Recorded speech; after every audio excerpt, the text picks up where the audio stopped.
Mike's Up with Jake and Fulton coming to you on a Thursday. Thank you so much for joining us. Royals fans, what do you think of your new leader? Matt Quatraro with a press conference today. We will get you a lot of those audio clips. I, for one, was impressed what he brought to the table for the first time, meeting with Royals and their fans and the media. We will hear from the new skipper coming up at the 1 o'clock hour. We're going to talk with Paul Meyerberg. Fascinated to see what Paul has to say. One, about K-State versus Oklahoma State. Same thing when it comes to K-State versus Texas. Maybe, just maybe, Paul knows why Texas is favored by 2.5. We will get to that.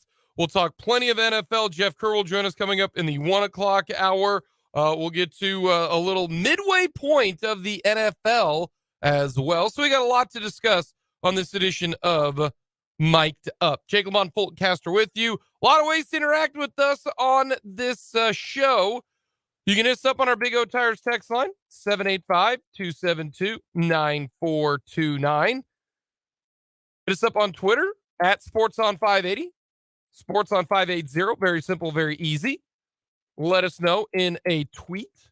Or you can check us out on YouTube, youtube.com/@ the @ symbol, SportsOn580. Very, very easy, very simple.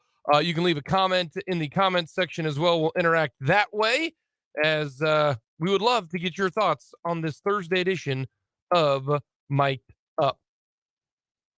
We are at the midway point right now. The Kansas City Chiefs gearing up to take on the Tennessee Titans coming up Sunday Night Football. The Chiefs did not make a move at the trade deadline that what many people wanted was to bolster their offensive or their defensive pass rush. The Kansas City Chiefs will be without Frank Clark this week and next week. I thought this was rather interesting when it comes to everybody's clamoring for the Kansas City Chiefs to make a move. The Kansas City Chiefs right now in the NFL in QB knockdown percentage, which is pretty simple. Do you knock down the quarterback? Yeah, do you put the quarterback on his rear end and it not be a sack? They are ranked fifth. QB hurry percentage.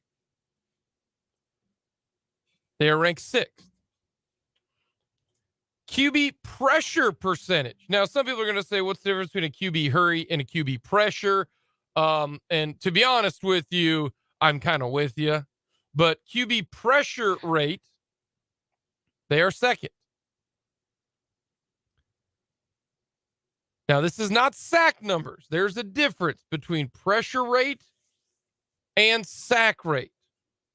There is a difference. But right now, the Chiefs' pass rush is doing better than I think what anybody was hoping or were expecting. Now, this includes blitzing. I understand that. If you blitz, you don't have as many guys in the secondary to break up passes, to cover guys. I understand that. But in the grand scheme of things, if you get to the quarterback, that is a great situation. Look what the Kansas City Chiefs have done when they've gotten to the quarterback. They have caused problems. For the Bucks, for the 49ers, they have caused problems. Get to the quarterback. And right now, as a whole, they are getting to the quarterback on a macro level. Micro level is, how do you get to the quarterback? Are you blitzing? Are you not? Is it coming from, interior, exterior, that type of thing? But overall, the Kansas City Chiefs defense, they are getting to the quarterback. The question is, can they keep this up? The one drawback of having a bye last week in week 8 is that the Kansas City Chiefs could now play 14 straight games in a row. You got 10 games to finish the regular season. Yep. 3 games if you are not the number 1 seed. then the Super Bowl. Now, you do get that off week in the Super Bowl if you make it there. You get that bye week. So technically, it would be 14 games in 15 weeks. But let's eliminate the Super Bowl because once you get to the Super Bowl, all bets are off. They would have to play 13 straight weeks in this NFL season if they were to get to their 5th consecutive AFC title game. The bye week would be big if they could get the number 1 seed. Right now, they are a game and a half back of the Buffalo Bills. Can they sustain this for 13 straight weeks? That is the question. That is a lot of football, a ton of football.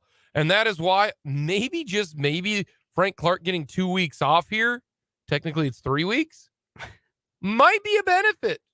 I'm not Mr. Spin, but it might be a benefit for the Kansas City You're Chiefs. putting a little English on that one there. You're putting a little English but on that it. English, you can at least understand that. Yeah, no, I fully get, like, your point is very valid there, and the idea of Frank Clark getting his suspension in timing with the bye week does effectively give him 3 weeks off, which helps. For me, the worry with the overall pass rush has never been the raw numbers, because they are effectively getting 2 quarterbacks. They are getting the job done in the fact of trying to get there and disrupt a quarterback's rhythm. Now, are they getting home as much with the actual sack? No, but as we've said numerous times in this program, sacks are an incredibly volatile statistic and just have so much variance in them. But they are important. It's more important It's to get important a sack. to get there, but pressures are more indicative and predictive of those successful things than raw sack numbers. If you're consistently getting the pressure, the sacks will eventually come.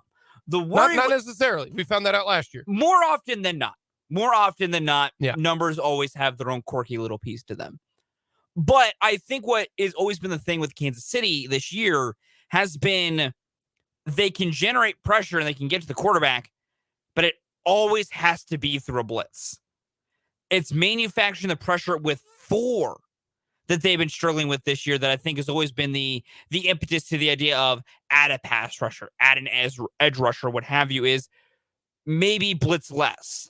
Now, there's a level to this that you can think they're going to be able to find with keeping it up, and it's their secondary has held up incredibly well when it's been asked to hold up against a blitz. The Bills game is a great reference point of it because, yes, Buffalo scored 2 touchdowns against the blitz. They had 2 success points. That cannot be disputed. But a majority of those times, it was working and disrupting everything. And so if that is the type of style of football you're willing to live with for the rest of the year, then there really isn't a problem with the pass. It comes down to, do you think they need to be able to get home with 4? And if you think that is a very big thing, then you can say there's still a problem with this pass rush. But if your be-all end-all is, I don't care how they do it, I just want them getting home, well, then you can't be upset because they're doing it. I don't know if I would call it a problem. I would call it you'd like it to be better. You know what I mean? Fair. And the pass rush versus sacks, we've talked about that. Hey, they got pressure on Joe Burrow in the AFC title game. Didn't really matter. Yeah, you got to get home. You got to get home. I mean, it is. It's a fine line between, hey, we're doing a great job of getting there, but getting there doesn't mean you're going to win the game. If you get there and get the sack, that will make a much bigger impact on the outcome of the game than just the pressure rate. But I just want the other quarterback to be uncomfortable. And right now they are making the opposing quarterbacks very uncomfortable. And if you've got a blitz, so be it. The other thing going on with this Kansas City Chiefs defense is we talk so much about the pass rush. I wonder how this is going to work against the Tennessee Titans coming up on Sunday night. The Titans have a very good running team. We know that. Derrick Henry, 200 yards rushing. They're going to give him the football a whole bunch. The Chiefs have played 3 of the worst running teams in the NFL right now. Of their 7 games, 3 of them have been against awful running attacks. The Bucks, the Bills, and the Chargers. You also faced a Colt team without their starting tailback in Jonathan Taylor. And you faced an Arizona team in week number 1, which didn't have their best wide receiver. So that helped you out on the run there. So they really haven't gone up against a good running team outside of the 49ers. So what can the Chiefs expect coming up Sunday against the run? Is stopping the run the end-all be-all? No, it isn't. And the reason why for the Chiefs it isn't the end-all be-all is because your offense is the number 1 defense for the Kansas City Chiefs run defense. The best way to help out a bad run defense is the opposing team doesn't run the football because your offense is so good. Look at what the 49ers did. They were running the football very well in the first half. They really were. I mean, even to the point of, hey, Kyle Shanahan, you probably should have ran the football, after the muff punt instead of, having Jimmy G throw it. And look what happened. That was a 7-point mistake. It was a 7-point play calling mistake. Hand the ball off to Jeff Wilson, who now is a Dolphin. Hand it off to CMC and run it. They were getting 9, 10 yards a pop against the Chiefs rushing defense. They didn't run in the second half because the Chiefs offense kept them at bay. The best way to stop a running team is your offense to score early and to put them in a hole. How is Mike Vrabel and the Titans offense going to call the game? Are they going to call it like it's the first quarter, the entire game? Hey, if we're down 7-0, we got to run the football. Hey, if we're down 10-3, we got to run the football. Hey, if we're down 14-3 and we have the football, we got to run the football. Like you're not going to beat the Chiefs throwing the football. The Titans aren't, because they have no weapons. They don't.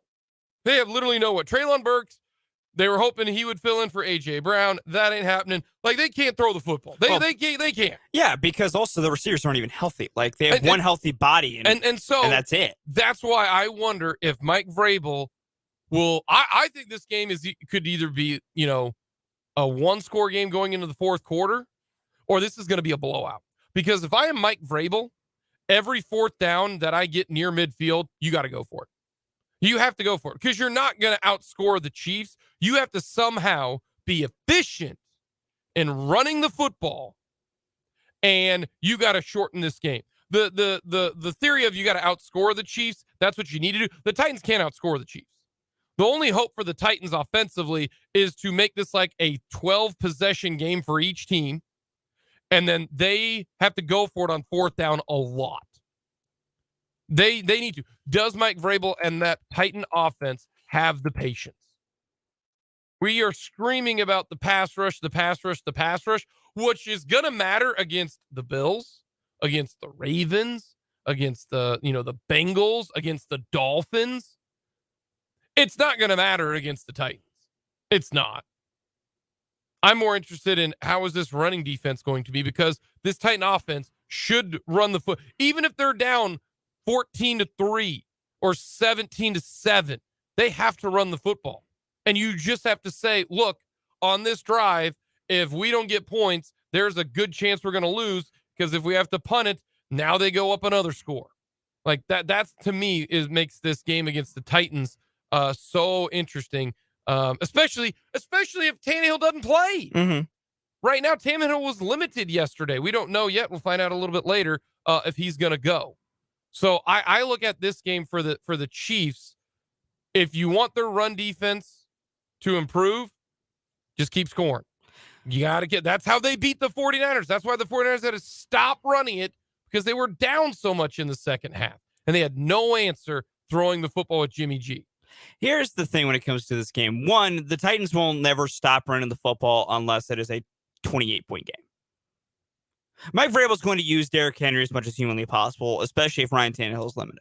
Oh yeah, they have to. That is not a maybe thing. That's not a good thing, because we will find out about this Chiefs run defense. here's my thing, and there's a couple of notes from this game that are important. One of the notes is from a kind of a different perspective here, is we're about to find out how good Tennessee's defense is, because they are 10th in DVOA. They are one of the they're allegedly a top 10 defense. But as I keep saying, and as Jake is finally coming around to, they have played nobody. They ain't played nobody, pal. They have played absolute dog doo-doo of teams. So one, we're going to get an idea of that, because I think that is what something Mike Vrabel is going to test and be willing to do things like punt on points with no drives, is he's going to believe in his defense because they have played well. Now, if the Chiefs exploit it, that gets entirely different. The other thing is always beautifully this when it comes to Derrick Henry. Everyone always goes when he plays anybody, it's just, we got to stop Derrick Henry. Well, Derrick Henry all over the Derrick Henry historically has only had 2 good games against the Chiefs. Like, people keep forgetting that. People keep forgetting Derrick Henry has gone over 100 yards against the Chiefs twice. And they played it, what, 5 times? 5 times. I mean, like, that's 2 out of 5, and I understand it's 40%. But we treat it as if, like, oh, you face Derrick Henry, you got to be careful. He's going to give a $190 on you. No, the last time these two teams played, last year, Derrick Henry had 86 yards. He had less than 3 yards to carry. You got beat because A.J. Brown was the second coming of Randy Moss, which they don't have that anymore. Well, that and also, it was one of the worst overall played games ever. It was bad. But like that's my thing on Derrick Henry. I think the run defense is important and it's going to be tested. But I think it's important to remember the Chiefs historically have kept Derrick Henry in check. They have found a way to stop him. And I think with even more the fact that the Titans are such a limited threat to throw the ball, you're going to see 8 in that box. With the faith the Chiefs are showing in their corners, which is evident by the trade of Rashad Fenton as well, it's going to be all of you guys in the back end, probably one-on-one today. Have fun. You are better than them. We're going to commit every other resource to stopping Derrick Henry. They're going to dare Tennessee to beat them through the air, and it will take a while for Tennessee to try it. Coming up, some news in the Big 12. We'll get to that. Plus, we'll talk with Paul Meyerberg on all things Big 12 football here on Mic'd Up. Producers today are looking for every finesse.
are reports that the Big 12 and Gonzaga are discussing membership. I would be fully on board if Gonzaga comes in for the Big 12. I would.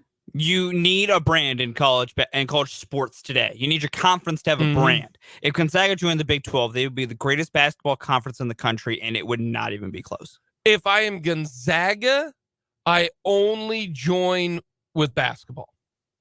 Sure. Like, I don't think it makes a whole lot of sense For any other sports to do, any of the long traveling, I'm fine with that. I think that is too much travel. Yeah, their only travel sports. partner is BYU, and that's not even that great. Like Washington to Spokane to Provo ain't that close. It's closer than you think. It's closer than I think, but it still ain't that close. I mean, it'd be like, Houston to Tech. I mean, it's closer than you think. But the problem is that the reason why the college landscape doesn't care about geography anymore is because most of these individuals have football schools, and football creates a ton of revenue. Remember, KU got sellouts 3 straight games. Do you know how much money they made this year in football than over the last couple of years because of sellouts? It's incredible how much more they're making. Gonzaga doesn't get that. Gonzaga is not going to get the full $31 million a year via, if they would to join the conference. Yeah. They wouldn't. Plus, I if I'm KU, K-State, or if I'm Oklahoma or Houston, I wouldn't be too thrilled to go, fly up there for baseball. You know what I mean? So if I'm Gonzaga, if I'm the Big 12, maybe you just say forget it. Gonzaga's not going to move the needle enough when it comes to money-wise because basketball doesn't bring a ton, but at least it gets you more quality games, and the more quality games you have, the better. The fact that KU and Gonzaga would play, KU or Baylor and Gonzaga, those type of schools, that's a big deal. And so I would be on board with it, depending upon I don't think the other schools or the other sports would be a great situation. But if they do, hey, this just goes to show you the Big 12 is open to expand, and they're willing to look under every single rock to do it. And Gonzaga right now is one of them who is interested. Now, for what it is worth, I just want to say on travel purposes, it is 734 miles from Provo, Utah to Spokane, Washington. Yeah, I mean, Topeka to Lubbock is about 600. Yeah. So, I mean, it's not like Manhattan and Lawrence are crazy far away from Lubbock. You don't think that. Fair. But I would be on board with it. I do. I think it'd be good. Coming up next, we're going to talk with Paul Meyerberg on all things Big 12 football.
Big 12 football with our Big 12 breakdown.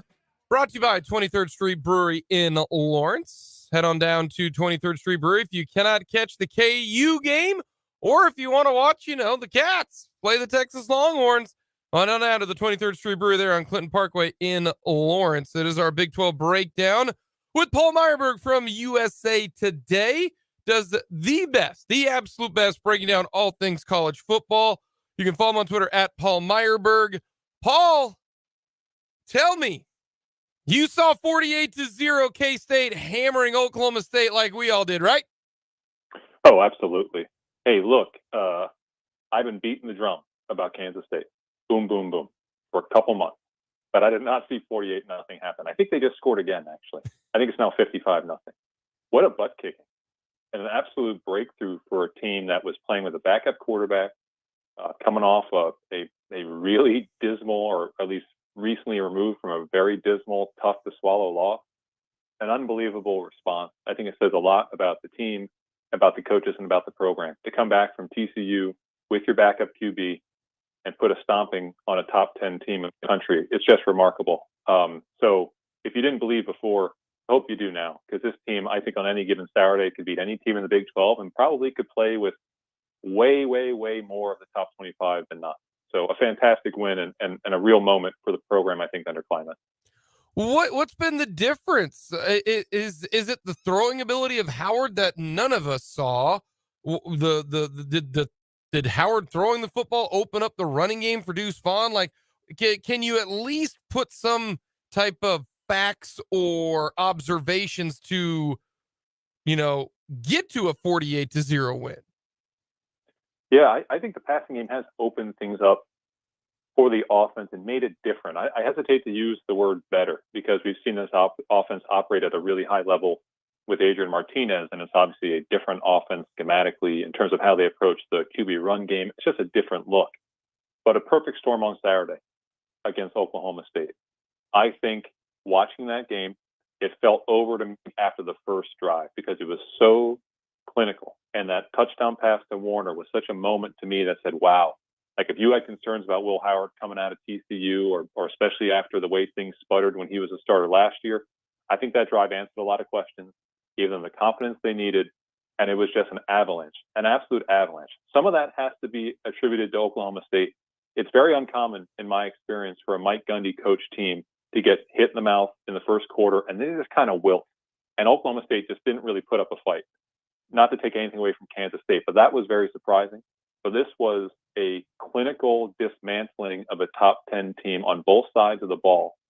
And I think it really sets up Kansas State at 6-2, 4-1 in the Big 12, to leapfrog into Texas, get another huge win, and just take steps that they need to take to get to the Big 12 championship game in early December. I defy you, having watched that game and watched this team all year, to tell me they can't go 8-1 in this league, be 10-2, and play for a Big 12 title, and maybe even get into a New Year's Six game regardless of what happens there. So it's that kind of performance to me. It's very, very eye-opening, even for someone who has really believed in this team since August.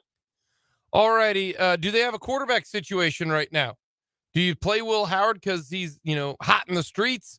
Or do you go back to Adrian Martinez, who had been the starter? What do you kind of do in this situation? Yeah, this is tough. This is not a quarterback competition. I even hesitate to call it a quarterback quandary. Nonetheless, this is a difficult decision based on the circumstances. And these are unique circumstances for Kansas State. There's this obvious kind of looming question about whether it's worth it to sit Will Howard, to keep that year of eligibility, a really difficult conversation that involves parents, players, coaches. I'm not sure if I have any sort of expertise to speak on. But he's the hot hand. If Adrian Martinez is 80%, knowing what's at stake this weekend and moving forward, do you take the chance and play him, or do you stick with Will Howard? To me, if Martinez is anything less than 100%, you stick with Howard. He's hot, and maybe it allows you to do something else for the QB run game, knowing that Martinez can step in if necessary. But I think the most important thing, and I leave the decision to Klieman and Klein about who plays. If Martinez is the backup, it's really important that you know what he's capable of, and you know what he can do in this offense, and what he can do in terms of his health. If he can't run the ball 20 times or 15 times, there's no reason to play him. Zero reason to play him. If he can't be the battering ram and the bulldozer that he was against OU and during those winning streaks early. If he can't do that, play Howard. He's hot. Maybe if he struggles, you bring Martinez in. There's no right answer here. There's no right way to go. But I don't envy Kleiman for this decision because you can be second guessed every which way based off what he does with the starter on Saturday. And I look at this is if Martinez is 100%, I normally hate the 2 quarterback system, but this to me wouldn't be the 2 quarterback system. I look back all the way back, Chris Leak, Tim Tebow, put Adrian Martinez in certain situations. And as you know, we have had people say, well, then, he's going to run the football. Not necessarily, because Martinez can still throw it, but man, having that quarterback run game is such a viable option and it's hard to stop. And we've seen that. So I wonder if you can't insert somebody like an Adrian Martinez, like start Will Howard. And if Martinez is good, play him, a 2 or 3 plays here or a play there when it comes to it, because you still don't know if he's going to throw it, but it's so hard to stop him running the football. I think that actually might benefit them, because then if Martinez does get hurt, you still got Will Howard. And they didn't run Will Howard against Oklahoma State because they know if he can't get hurt. I think this could be a really unique situation for defensive coordinators. Oh, for sure. And it only works the one way that you said. You can't start Martinez and use Howard as your change of pace guy. It only works, in my mind, if you want to avoid the kind of pull the guy out by his shirt collar and have another QB play 2 series and have someone else come in. I hate that. Yeah. But if you start Howard and you believe Martinez can be effective in certain packages, which is why it's so important to know what he's capable of going into Saturday from a physical perspective, I think that can be really effective, like you said.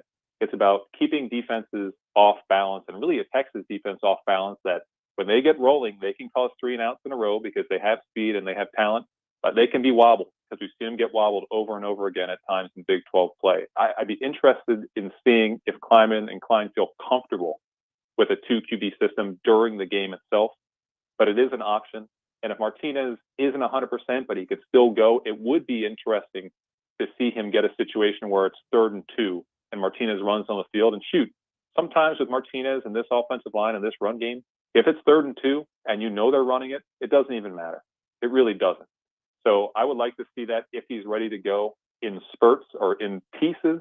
I just don't want it to be a situation where Howard comes in, plays the first series, Martinez plays the second. I doubt that's going to be the case, but like you said, I despise that. That is bad for rhythm. It's bad for leadership and communication. I would avoid that at all costs, even in a huge game like this when either QB can give you a boost. K-State hasn't been able to solve the Texas riddle. And we're going to go to one of our favorite topics, Paul. Vegas knows something. I look at a line and I go, what the hell am I missing here? K-State is a 2.5-point dog. At least it was yesterday. Haven't had a chance to look at it today from our friends there at FanDuel, but why is Texas a favorite? I'm tell me, like, talk me. How are they a favorite? I can't talk you into it because I think it's nonsense. The last time I saw Texas, Quinn Ewers was like throwing the ball like into the state fair. Like he was hitting dudes up in the upper deck in the back of the head while they're carrying 2 beers back from concession. I don't get it. I don't quite understand why Texas is favored in this game, except for maybe the idea that Kansas State beating Oklahoma State feels like a flash in the pan, and Texas has the speed and Bijan Robinson, and they can run at Kansas State, and they think that Quinn Ewers will bounce back. You can justify it. I don't believe that it's accurate. If Kansas State shows up at like 60% of the way they played in terms of energy, enthusiasm, and physicality, like they did against Oklahoma State, I think they can make Texas look the same way. I'm not saying they're going to win by 48 points, but if they play their game, they avoid turnovers, they bottle up the QB in terms of being able to hit downfield and explosive plays, that's an ingredient for a 14-point win. There's not a lot of room for error, and we know Texas on any specific Saturday can show up and almost beat Alabama or almost beat this team or beat this team. Still, Kansas State playing its game is such a more certain and secure pick for me than Texas that I'm not quite sure why Texas is favored. But like we say this all the time, like you said, Vegas knows something. We're all stupid. We lose money all the time if we bet on games. So there has to be a reason. I'm just struggling to find it. What does Texas do well defensively? Like the thing to me is they got to stop Kansas State to make this a game. This is all on the Texas defense. They've gotten better since the year's gone on, but what are they good at? They are very good, believe it or not, at stopping the run. And I know that sometimes can be a factor of the offenses you face, but if you just look at Texas's defense and you look specifically at the numbers, what worries me a little bit for Kansas State, that Texas is also very good on short yardage. They're a little bit gettable if you can run out of unorthodox situations, or if you run into a spot where you're setting them up for a running play and they can get caught off balance. But they are good at stopping the run from a traditional sense. And I think that speaks to the fact that with this defense, they have physicality guys. They have agile, athletic guys who can get after the QB and get into the backfield. The question is for Kansas State is whether they can present to Texas the kind of run-pass balance that not a lot of other teams in their schedule can present.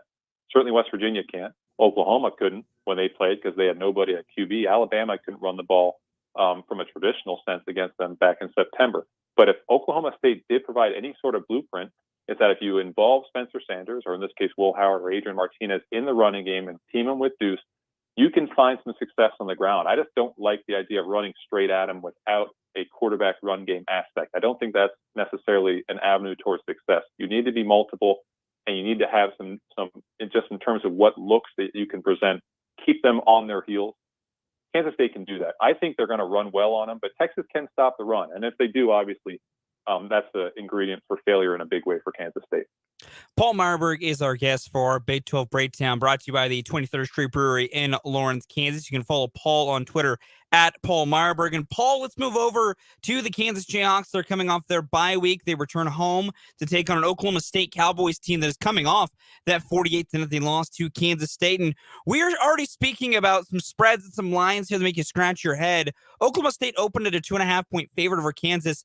That line has been bet down to a pick'em between KU and Oklahoma State, dead even. Does this mean Jalen Daniels is supposed to be playing on Saturday? That's a great question. I saw that today. I looked up the lines like I usually do before we talk. And when I saw that I was even, I thought, okay. I mean, Oklahoma State did just lose by 48 points. So let's just be reasonable. This clearly is not the 85 Bears. Kansas can get this team. Will they? I don't know. I really don't. This is a really hard game to pick, and I can use the fact that it's a pick 'em as my excuse. I'm hard pressed to say that Kansas is going to do defensively what Kansas State is. I think that's ridiculous. I think Spencer Sanders will bounce back. I think Oklahoma State will find more explosiveness just generally in the passing game, and I think be more effective on the ground. But Oklahoma State's defense, which we thought in September was going to be a strength because of the way they played defending the run, Oklahoma State's defense is a major question mark right now. And I think if you're KU, whether it's Daniels or whether it's Bean, you have to like your opportunity to get 30 points on the board. I think it'll take 30 points, maybe even 35 points to win this game. I don't think Oklahoma State's going to stop KU. I do think they have a chance. I'd pick Oklahoma State because they are, generally speaking, the better team. But this is a tough one to get a handle on. I think it's going to be a really, really interesting game. And by the way, I spoke to someone in the industry, just the coaching industry, about what it would mean for Leipold and Kansas to get the 6 wins. And as we've said, there are people who are watching KU and watching Leipold and want to see them get the 6 wins, just for the fact that it would be a bad look to be 5-7 and to lose 7 in a row. I don't know if they're going to win against Oklahoma State, but I think they've got a really, really good shot. And again, turnovers, running the football, and just consistency in terms of if it's Bean, avoiding turnovers, if it's Daniels, getting back to that explosiveness that we've missed to a degree since September. Normally, when we preview these games, we talk about how it could be a strength on a strength for two different teams. For Oklahoma State and KU coming up on Saturday, it's what I would almost call a weakness on a weakness. Oklahoma State can't seem to run the football. It doesn't matter who they throw at it. They can't seem to find any traction on the ground, no matter what defense they face. Meanwhile, KU defensively in the last 2 games made every opposing running back look like prime Barry Sanders. Which side of the ball, either Oklahoma State running the ball or KU's run defense, do you think has the better chance to almost have a get-right moment and really find themselves on the right side of things to try and get back on track coming up on Saturday? Yeah, I mean, I don't think KU is going to give up 300 rushing yards like they did a couple weeks ago or almost did against Baylor. I don't think they'll do that, but they're not going to stop Oklahoma State on the ground. Like, they're not going to hold Oklahoma State down like K-State did, or even to a degree how a bunch of teams have done in Big 12 play. a week off is good for your body. It's good for your brain. I think KU's defense from a run perspective is going to be, just a little bit stouter just because you get beaten down when you face 3 top 15 or 3 top 25 teams in terms of talent level in a row in October. But you can't rely on this run defense to shut down Spencer Sanders or shut down this running game. It seems more likely to me to be a get right game for Oklahoma State. And if that's the case, then it's a shootout. And we know one thing about KU, they're not scared of a shootout. They're actually more comfortable in a shootout. So I wouldn't lose that much sleep over it if Oklahoma State's at 120 or 125 rushing yards at the half. I think KU, as long as it doesn't get out of hand, as long as they aren't getting having the clock bled away from them and limiting their possessions, it's fine. They're not going to shut them down. So it's just about making sure that they can't march on 11-play drives to take up 7 minutes. KU needs the ball. Just get the ball back and try to run with Oklahoma State because we know they can run with almost any team, if not every team in the Big 12. Paul, the other big matchup, I am interested in Texas Tech going up against TCU. Texas Tech did not finish the game against Baylor well, but that offense can put up points if they're actually executing. Is it at all upset watch for TCU with Texas Tech coming to Amon G. Carter? Oh, yeah, absolutely. And look, we respect TCU. We're Big 12 folks. We look at this team and admire the fact that they're 8-0, but we got to get real. Oklahoma State 43-40 double OT. Shouldn't even got that far. Kansas State up by 18. Who knows how that game looks if Martinez comes back in the third quarter or if he's healthy. Maybe that's a loss. Even last week, look, I understand TCU was always able to keep West Virginia at bay, and it never really felt like West Virginia was going to win that game. But nonetheless, it was 34-31 in the fourth quarter, and TCU, scores a garbage touchdown with 20 seconds left to make it 10 points. In other words, TCU can lose any day. They can beat every team in this conference. I think they can basically lose to any team in this conference. Texas Tech will score on TCU. I will promise you that. Every Saturday, I hesitate to pick TCU to win. I'll pick them to win this one because they seem to have some mojo going on, but Texas Tech absolutely could win this game. 100%. They could win this game. Last week was an aberration. They usually play much harder, much tougher than that. Can TCU run the table? No, they can. Not to be facetious. They can run the table. But look, I don't really feel confident in that. Just look at the fact that they got to go at UT next week. They got to go to Waco the week after that. And, in early December, they got to play Kansas State. They got to maybe play Baylor again, Oklahoma State again. They're not going to run the table. I don't believe that they're going to do that. But nonetheless, this team is 5-0. They have the tiebreaker against K-State. They got the tiebreaker against Oklahoma State. They would have to really, really choke to not at least reach the Big 12 championship game. But no, I don't see this team going 13-0. That would boggle my mind. Even at 8-0, I don't think they win 5 in a row to close. Alrighty, the Big 12 title game. Well, let's get under the premise that K-State beats Texas. If K-State beats Texas and TCU beats Texas Tech, it's pretty much K-State TCU version number 2, right? Yeah, absolutely. I think TCU at 6-0, K-State at 5-1, Oklahoma State, whatever, even at 4-2, it doesn't really matter. I think Kansas State, TCU, it's right now for me, guys, it's an 85% chance that that's the matchup, just based on the math, based on the matchups. But it assumes that Kansas State doesn't lose a game that they're supposed to win. And I count KU as one of those games. That's the kind of marching down the pike, we're about to meet in a couple weeks kind of matchup. But while things could happen, I would bet on that being the game, and I would love to see that. I think Kansas State would be itching for a rematch, knowing what they had against TCU, that they had them on the ropes in the second quarter a few weeks back. All right, the college football playoff rankings have come out. This will be part of my 2 for the road here for you, Paul. The one thing that I hate that they release rankings this early, because honestly, it doesn't mean anything because, we still got Ohio State and Michigan to play each other. We got Georgia, Tennessee to play each other. Rankings don't mean squat right now. And that is coming from a guy who, talks about the rankings because it's something to talk about with college football. So I understand why they do it. They don't need to do it. Do you think this is all going to work itself out? Because you've got, a lot of still undefeated teams, a lot of one-loss teams, but there's so many more games to play and games against each other that all of this will get ironed out. And really, there's only going to be one question on who's going to make it in. And that's going to be, seed number 4. Yes, I agree. I think it's going to be hectic. It's going to be chaotic. But when push comes to shove in early December, the only doubt's going to be who's number 4. I do think there's going to be some debate over that, but and not to go too deep, because I know we got to run. There are a couple things to look at that I think are telling. That Michigan's behind Clemson is very telling. I think that means to me that if Michigan goes 11-1, losing to Ohio State, they've got no shot at it. TCU behind 3 SEC teams. I mean, that's going to be really tough for them to make up that ground. And obviously, look at Kansas State. I mean, are they going to make it? No. But there's respect for this team. They're the second highest ranked 2-loss team. I think they're a better team than LSU. I think they have a better resume, in fact, than LSU. So I think they could be even higher. But there are a couple things to look at. In the long run, I do think it'll work out. But that race for number 4 up through that Saturday in December for conference championships, I think that's going to be very hectic and very chaotic. Otherwise, it should be chalk. All righty, last one. What outlier team has a chance to make the playoff that you think many people don't realize? Yeah, I mentioned Oregon for this spot a couple weeks ago, so I'm going to not mention them. I'll stay in the Pac-12, though. UCLA is at number 12, and they're 7-1. And the reason that they're number 12 and they're behind Oregon, even behind USC, is that they got only one road win, and it was against Colorado. So that's an issue that you got to look at. However, down the stretch, they get the 2 Arizona schools, they get Cal and USC. Not out of the realm of possibility whatsoever at all that they are 11-1 going into Pac-12 championship. They may be playing 11-1 Oregon, both teams around 7 or 8, or maybe even 6 in the poll.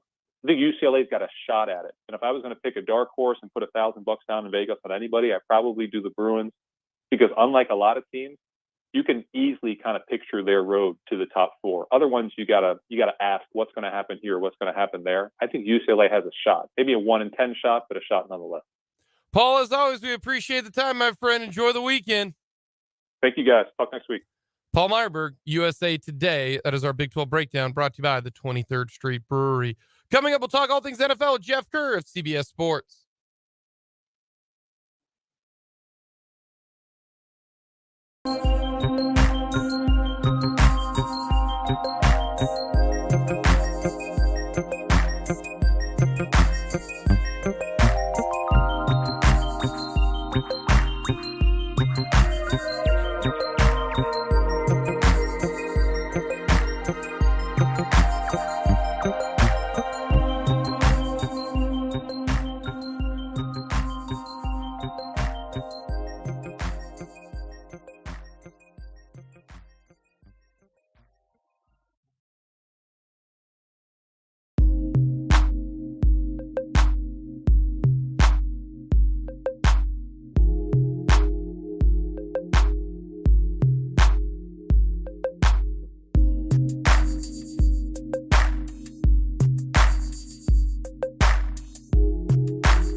Mic'd Up, coming to you on a Thursday. Thank you so much for joining us. Jake LeBon, Fulton Caster with you. We will get to Everyone Loves the List coming up here in just a few minutes. Today's topic, sandwich meat. That's right. It is National Sandwich Day. Had I known that, I would have went and got a sandwich. Team sandwich. We'll also hear from new Royals manager Matt Quatraro. What is his philosophy? I really liked it. I really, really did. I thought his press conference was exactly the insight that you're going to get on how he is going to be a manager of the Kansas City Royals. I really like it. We'll get to some of it. Not very long answers, very baseball answers, short, sweet, but a lot of info today from Matt Quatraro. I think he's the right guy. I do. The more and more I think about it, the new voice, new everything, it's going to be good stuff. We got NFL football coming up tonight. That is right. It is Thursday night football. And you want to talk about a unique situation right now. That is what is going on in the NFL world and what is going on in the baseball world. We've got World Series, game number 5, against Houston and Philly. And you've got Thursday night football, Philly at Houston. How wild is that? It's insane. That's crazy. And we were inches from this schedule being perfect in that there wasn't a World Series game today. But we had Philly, Houston because so much of the week. The because rain of that out. rain out that moved it. We have to double dip the games today. We were inches. Yeah. And Mother Nature, I will not blame you because it isn't your fault. It's Rob Manfred's fault because without the good old lockout, we'd be done with the World Series by now. This is true. Just pointing that out. It's not Mother Nature's fault. Blame Rob Manfred, as you should always do. Always blame Rob Manfred. When in doubt, it's Rob's fault. Well, let's talk all things NFL with our good friend. He is Jeff Kerr, covers the NFL for CBS Sports, also does Good Morning NFC East online as well. Jeff, what's it like in Philly right now? It's got to be just banana land. I just saw the second no-hitter in postseason history last night and my second overall, and it wasn't my team that did it, so the mood wasn't too great last night. Let's just put it that way. But it's crazy right now in Philly. I mean, look at it. You got the Eagles undefeated, the Phillies storming to the World Series. And I know last night was rough. I get that. That stinks. But you're still, I mean, it's 2-2, best of 3 situation. Like this has got to be like peak, Philly sports right now. They're even cheering Santa Claus, I guess, at the Phillies game. Oh, don't get me started with that fake narrative. But anyway, but yeah, it is crazy. Like everybody's excited about the baseball team, and it's funny. A month ago, no one cared about the baseball team. Like even when the baseball team made the playoffs, I'm a diehard Phillies fan. No one cared. They just didn't. They were like, okay, whatever. Yeah, the Phillies are in the playoffs and expanded postseason, whatever. But everybody just started buying in with every single passing win and every single series win. I think a lot of the diehards were, like me, were ecstatic. They were in the playoffs, and then they were able to get a home playoff game, and it just kind of fed. We lost Jeff Kerr there. Hopefully we will try to get him back on the phone lines here. But that's Philly. Philly is a football town. But I would have thought that more fans would be intrigued with the Phillies. That's one thing I like about Kansas City. If the Royals are in it, they're in it. Let's go back to the phones. We got Jeff Kerr joining us. Sorry, Jeff, we had some technical difficulties there. Right now in the NFL, would you take to win the Super Bowl Eagles, Chiefs, and Bills, or the field? Eagles, Chiefs, and Bills. To me, it's those three are above every single person right now, Jake. Every single team right now. I think the Vikings are trying to creep their way in this conversation with TJ Hopkinson. I think the Dallas Cowboys have a shot with Dak Prescott. I think they're a really good team, but they're in like that. If the Eagles, Chiefs, Bills are tier 1, I think those are maybe tier tier 2, I guess. I think there's a big drop off after Eagles, Chiefs, Bills right now. The Chiefs are really good, as you guys know. They can outscore anybody. Oh, by the way, they don't have Tyreek Hill. The Bills are the Bills. Like, I don't need to explain more. And the Eagles are they're the last unbeaten team in the NFL. They don't turn the football over. They create a lot of turnovers. There's not too many weaknesses on their team. I think there are two teams I think that can sneak in there. And that's the Miami Dolphins and the Baltimore Ravens. But again, they play in the AFC, so can they really beat Kansas City and Buffalo? And let's say, I think the AFC playoffs are going to go through Buffalo. So right now, my best bet is Eagles versus Chiefs/Bills. When it comes to the Eagles, is Hurts, is this he's played awesome. Can he sustain it? Do we think that he can go another 10 games this year in the regular season and keep it going like that? What are kind of the hopes or expectations and the thoughts of Jalen Hurts continuing this stellar play? I think so, just because, well, one, the schedule isn't great, for the Eagles. They play the AFC South and they play the NFC North. And as you guys know, I constantly rip those divisions all the time. They're not good divisions. And the Eagles play them a lot. The NFC East is really good, so they'll see Jalen Hurts. But every time some naysayer wants to get on Hurts for, he doesn't throw enough touchdown passes, he doesn't do this, he doesn't do that, he always finds a week to do that. And he's got all the weapons around him. The Eagles run a very complicated offense, and he's the maestro of it. He's been doing a really good job of that. I'm not going to see a drop-off this year out of him. Like, I don't know if his play will tail off per se, like Lamar Jackson's did. I don't think that's the case, but I think people are so scared about Jalen Hurts beating you with his legs that they're finding out he actually has a really good arm, too. I think the Eagles have the most underrated wide receiving core in the NFL. A.J. Brown has been very, very good, especially last game. And then I think the most underrated wide receiver in the NFL is a former Heisman Trophy winner, Devonta Smith. I think those two, and Smith's going to be cheap for the next 3 years. I look at those two as maybe the most underrated duo. How have they elevated Jalen Hurts' play? Because some of it's just, hey, you know what? If you got dudes to throw to, it makes your life a lot easier as a quarterback. Oh, that's what it is. It's the Stephon Diggs effect, right? You go get a stud wide receiver in A.J. Brown. Devonta Smith is incredibly underrated. I don't think people realize how good Devonta Smith actually is because you have A.J. Brown on the other side. Then you got a top tight end, Dallas Goedert. You also got, look, Quez Watkins is your number 4 receiver. He only has like 80 yards receiving in the entire year, but he's a threat because of his speed. They just don't play him that much. And Zach Pascal, now he's getting involved in the offense. You got one of the best rushing attacks in the league. Yeah, you're right. The Eagles' wide receiver core is very under. I'll tell you what, because you guys are in Topeka, Kansas City, another team. I still think that wide receiver core is incredibly underrated with Valdes-Scantling and Juju Smith-Schuster. You got Travis Kelce at tight end, Mecole Hardman. Maybe Kadarius Toney gets involved in that mix. I mean, the Chiefs can honestly allow Sky Moore to develop. And that's one thing I like about them.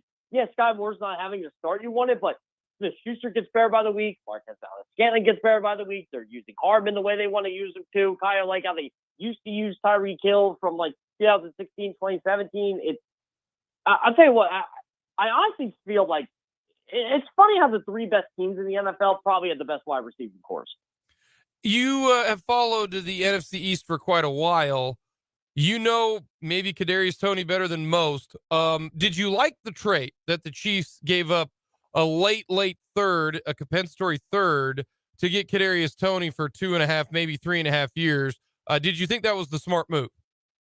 I trust the Chiefs process, and I believe the Chiefs feel, let's get this guy in our system, and let's see what he can do. Because there's no guarantee Mecole Hardman comes back after this year, right? He's a free agent, I believe, if I'm trying to remember correctly. So maybe that's what they're going to use Kadarius Toney for in Mecole Hardman's role, maybe down the line. My issue with Kadarius Toney is sometimes he doesn't seem like he's on planet Earth. Like, he's a guy, I think he's more worried about being an NFL player until it was actually time to be an NFL player. And it just didn't seem like it was a good fit in New York. Toney, I guess he faked an injury. I don't know, because he'll probably be ready to go this week. But, yeah, I mean, I honestly like this Chiefs process. I like how they run things. I think Andy Reid will get the most out of him. Eric Bieniemy will get the most out of him. And I think him playing better quarterback and Patrick Mahomes is going to help too. I don't think it's going to be like a Josh Gordon type thing. I actually think you'll see Kadarius Toney make an impact on the Chiefs. Maybe not right away like this year, but 2023, 2024.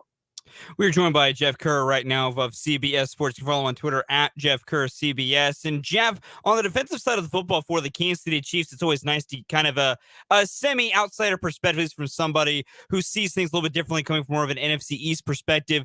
The Chiefs have gone heavy with young corners this year, particularly young drafted corners by themselves. And then they traded away one of their only semi-veteran pieces, Rashawn Fenton. What do you think that speaks to the faith the Chiefs have in this young group of cornerbacks? And from just what you have seen, how would you assess the young cornerback room for Kansas City this year? Well, it's telling me Trent McDuffie's healthy, right? And look, the Chiefs are really good in pass defense. It's the run defense that scares me.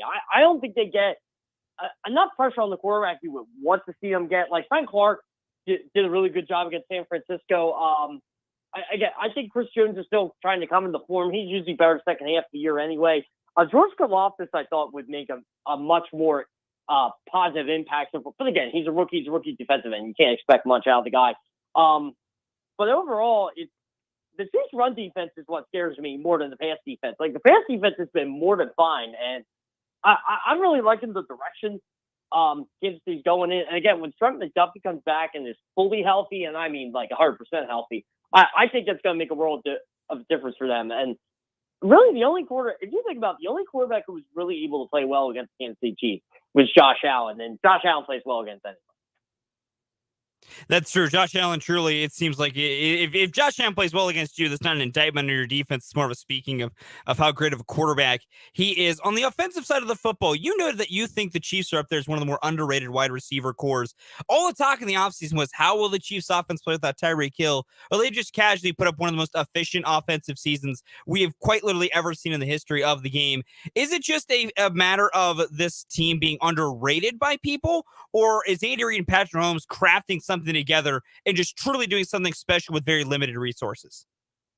So I said this from the beginning of the year. I think I was on you guys in July or August, and I said, as long as Andy Reid and Patrick Mahomes are together, the Kansas City Chiefs are going to be fine. And I think it's more of Andy Reid just being creative. Look, he's worked with a lot worse receiving core than this. As being in Philadelphia, I remember him when he had James Thrash and Todd Pinkston back there, and Donovan Adams still able to throw for 3,000 yards and get the ball to those guys. And the Eagles won a lot of games in the process. And is it scary the Chiefs don't have a Tyreek Hill, a true number one? Sure it does, but they're much deeper now. That was my issue with them last year. It was Tyreek Hill and Travis Kelce, and you were trying to survive with a Byron Pringle, Mecole Hardman, Demarcus Robinson, and there's someone else I'm missing in that too. But it's like, who's the Chiefs' true number two? And I'm like, boy, they would have looked good with Juju last year. Well, they got Juju this year. They can get the deep threat of Marquez Valdes-Scantling. And again, Mecole Hardman could do the other knee routes. They could, same with Juju in the slot. It just feels like Andy Reid could get more creative with that offense, and it really helps them going forward. And honestly, when you have Patrick Mahomes, he's going to put up yards. He's going to put up points. I still think it's incredible the Chiefs are the only team to put up multiple 40-point games this year, and everybody else. I think they have as many 40-point games as the rest of the league, and they have 3 of them. All righty, Jeff, it's time for our 2 for the road. Last 2 questions I have for you. Give me the Mount Rushmore of Philly sports.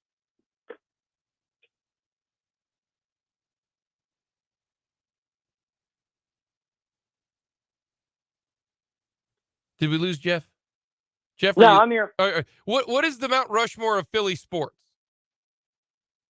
Oh man, this is tough. Mike Schmidt, he's on there. I think Chuck McNarick from the Eagles is on there. And stuff.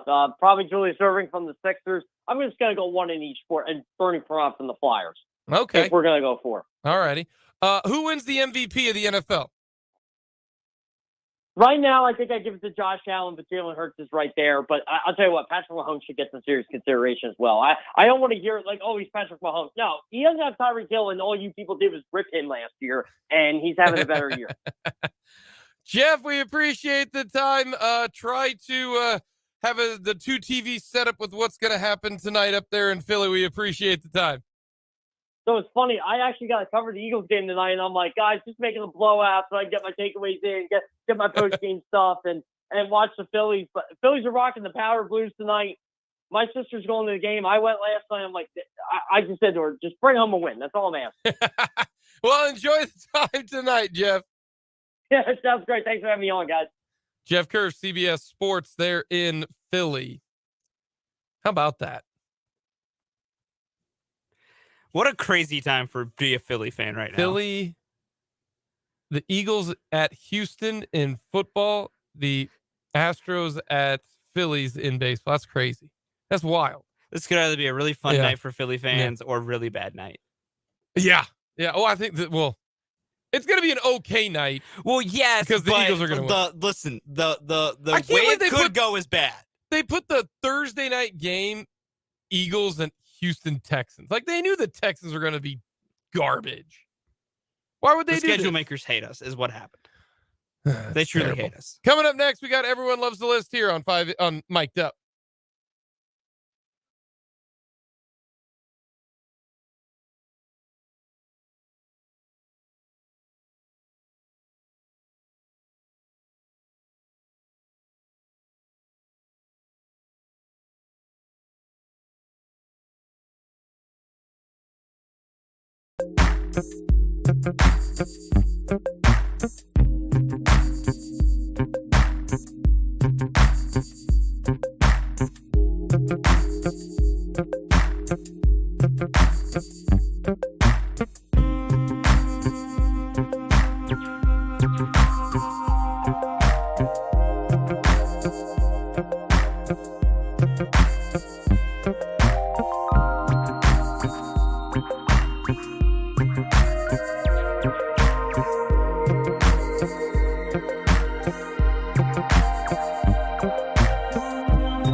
Everyone loves the list. Today's topic for National Sandwich Day: the meat in your sandwich.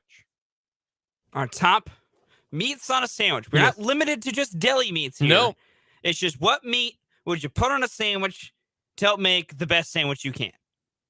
I think there'll probably be a lot of deli meats here because that's the crux of a good sandwich, but I don't know. It's Jake. It could get probably pretty crazy. Number 4 for me. Give me some good salami. salami. Just give me, if I'm going for the base of an Italian sandwich, salami is the Okay. key ingredient there. Number 4 for me, the meatball. That is right. Okay. Meatball sub. I love a meatball sub. Meatball for me. See, I'm not Number- a big meatball number- sub guy, so I didn't really think about going for meatball as the core there. Number 3 for me, very basic, but it's still very good. Just give me some turkey. Give me a good turkey sandwich. I can't believe I'm saying this, but number 3 for me is turkey.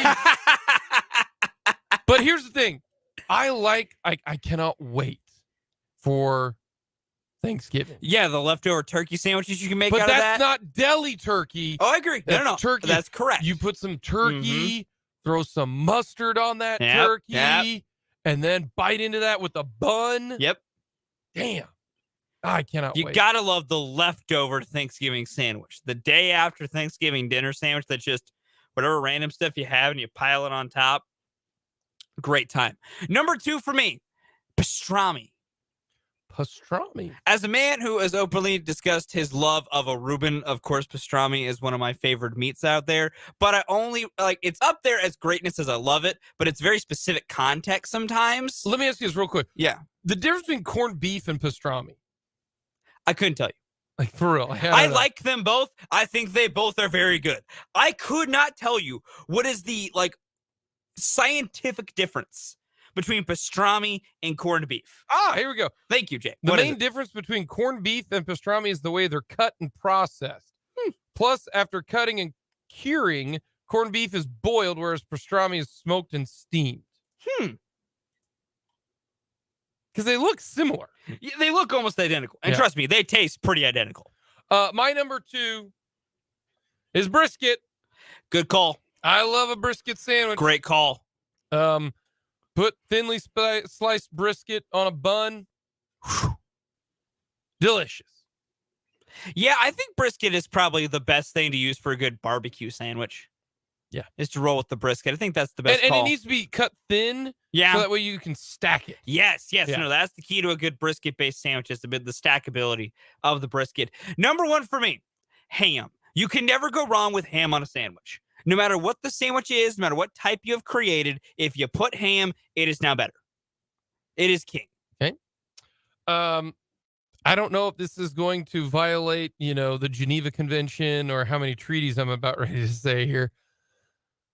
Number 1 meat. It's hamburger. It's hamburger.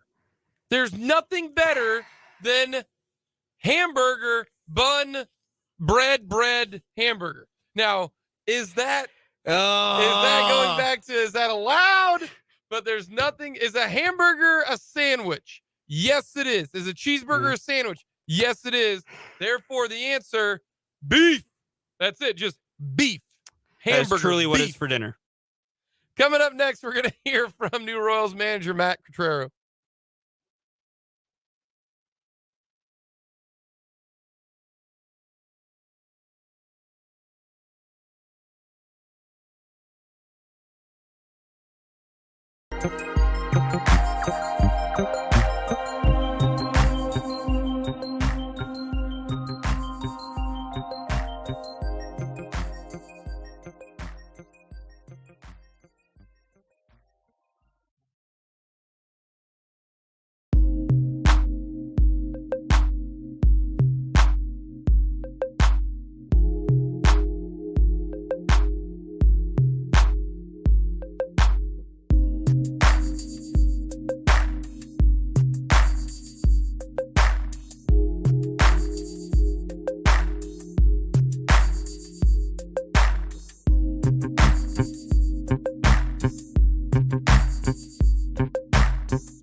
Mic'd Up. Thank you so much for joining us.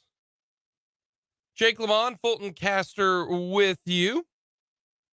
Hit us up on our Big O Tires text line, 785-272-9429. Give us a shout on Twitter at SportsOn580. That's SportsOn580. As well as YouTube. You can go to our YouTube page. Very simple. Go to YouTube, type in SportsOn580, or you can go to youtube.com/@ the @ symbol, SportsOn580. Very simple, very easy. A lot of different ways you can connect with us here on the show. But the Royals' new manager is now official. Met with the media today, Matt Quatraro. And I liked his press conference. I did. I did too. He is a new face and a new voice, and sounds like he's going to bring in a pitching coach that is very similar to what his style is. And his style is a little bit of old plus a lot of new, plus in we are not going to be a no questions asked, results-based franchise. It's going to be how do we get to that result? Now, in order to get to that result, the process has to result in wins. Otherwise, you're doing it wrong. The best example I can give to you, you will not see a lot of Alcides Escobar batting leadoff for this Royals team with Matt Quatraro as the manager. That doesn't go the way that they think and how their process to do things. Whereas Ned Yost said, look, it got us wins. That's all that matters. Now, if you do something and you do something and you do something and you do something and it doesn't work, well, then you need to change your process because you still need the process might in your mind work and is the right thing to do. But if you're not getting results, then you got to change what you're doing. And that's the problem that I think this Royals team had with Mike Matheny and Cal Eldred is they didn't do any damn changes. They didn't. And so I liked what I heard today from manager Matt Quatraro. Now, we'll get a whole bunch of his thoughts as he spoke to the media. This is what he had to say about his style of managing. And like I said, as excited as I am to be named the manager, I'm even more excited to jump into the process. You guys will learn that about me. I'm extremely process oriented. And I think the process that we all envision here is building a championship environment that is going to bring the Royals back to the top tier of Major League Baseball and be that way year after year. I mentioned the commitment, the support, the forward thinking that I'm confident is here will undoubtedly serve us well, putting perennial contenders on the field. And the last thing I'll just close with is beyond the stuff that's the obvious things, the baseball part of it, the focus that was here on the people in the organization, not just in this group, but years prior, it really bursts through when you talk to people. There's a lot of loyalty. A lot of people have great experiences with how the organization has helped their families and the community. And I'm excited to be a part of that. So thank you very much for the opportunity.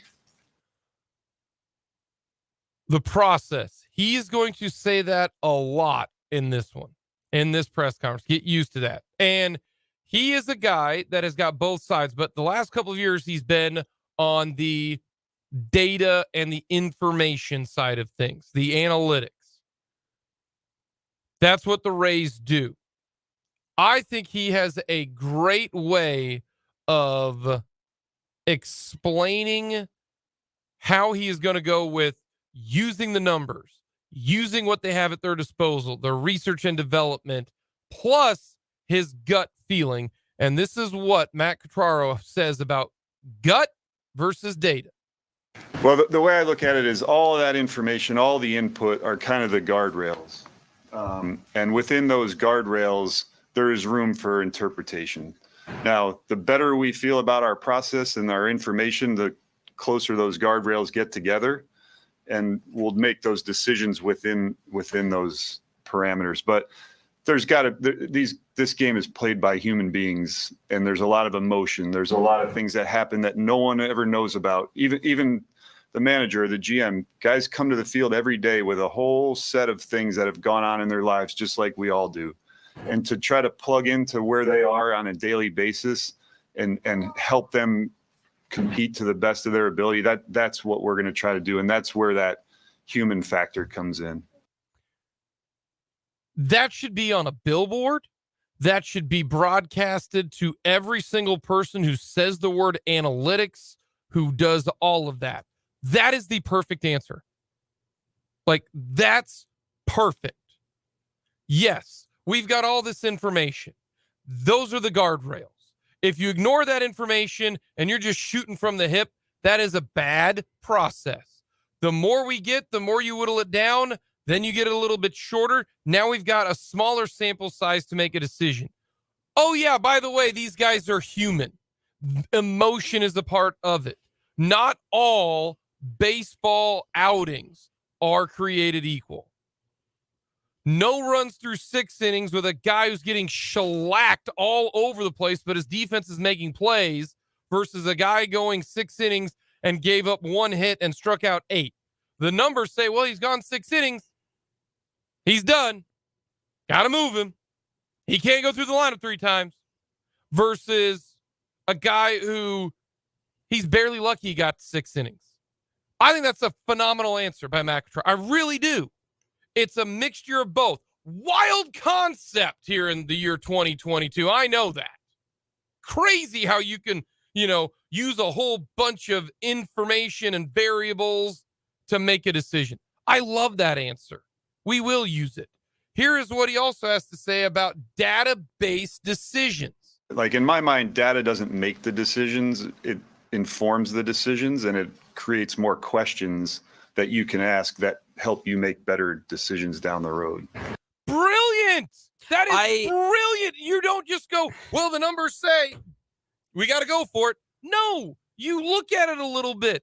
Time, situation, setting. How's the game going? Is it raining? Is it not? Is it windy? Does my pitcher, is he coming off a long start? Does my pitcher have a little bit of elbow fatigue? Is my batter on an absolute heater?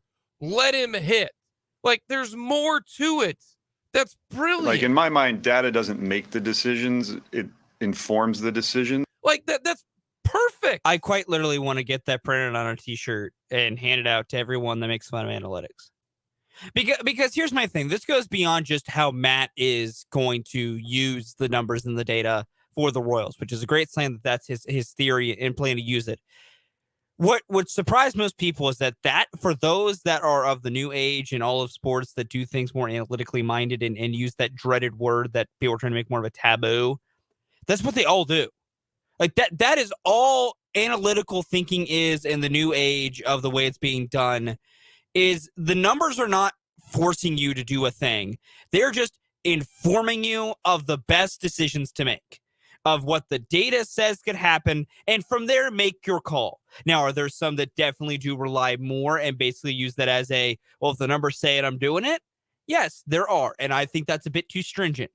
But the people that make it seem like, oh, you're doing analytics, so therefore, the spreadsheet says to do it, so you got to do it. Well, no, because all that is informing you of what decision you're making. And I love that Matt Quatraro seems to have a really good handling already with the idea of, I'm not going to use the numbers as a crutch to just make all my rules for me. It's, what do the numbers say?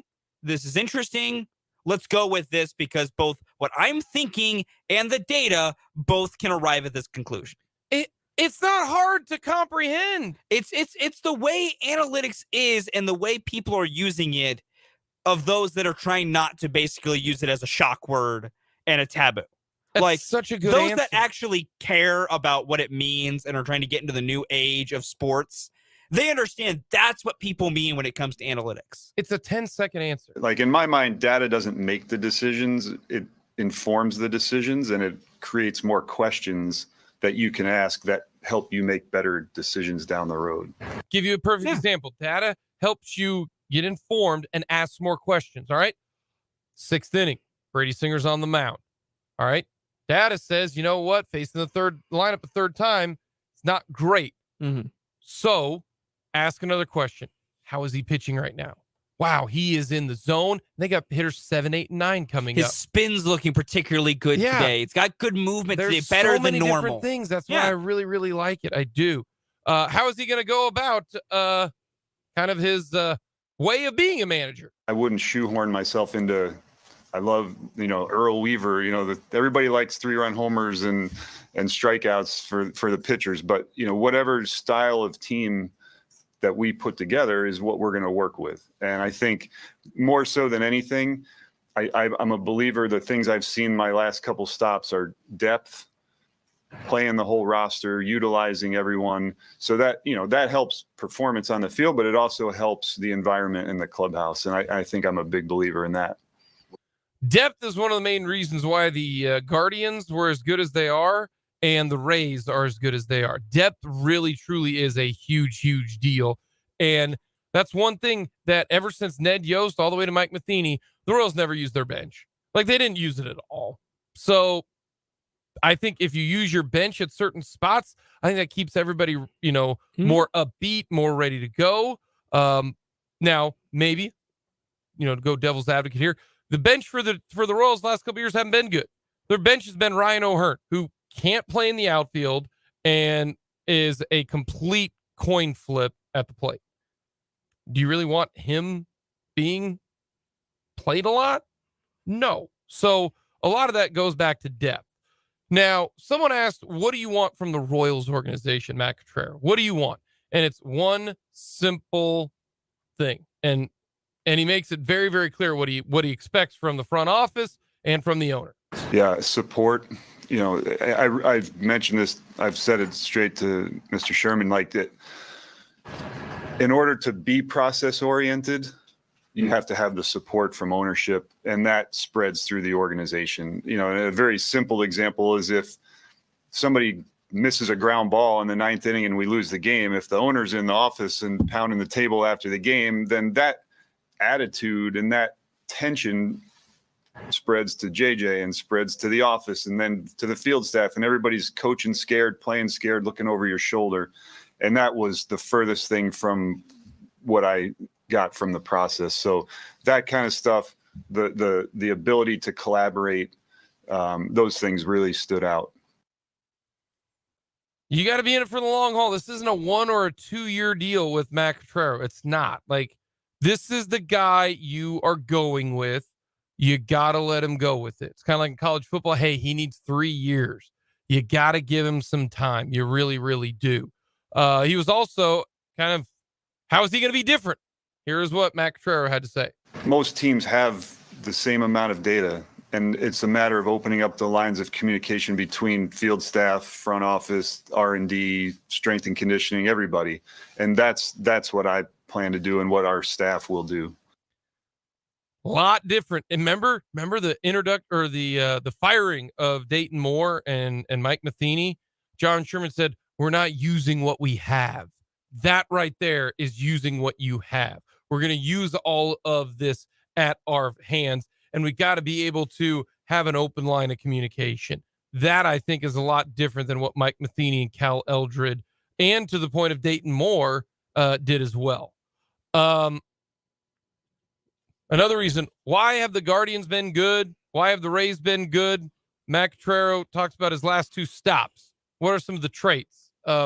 It's a 6-second answer on why they've been successful where he's at. Pitching.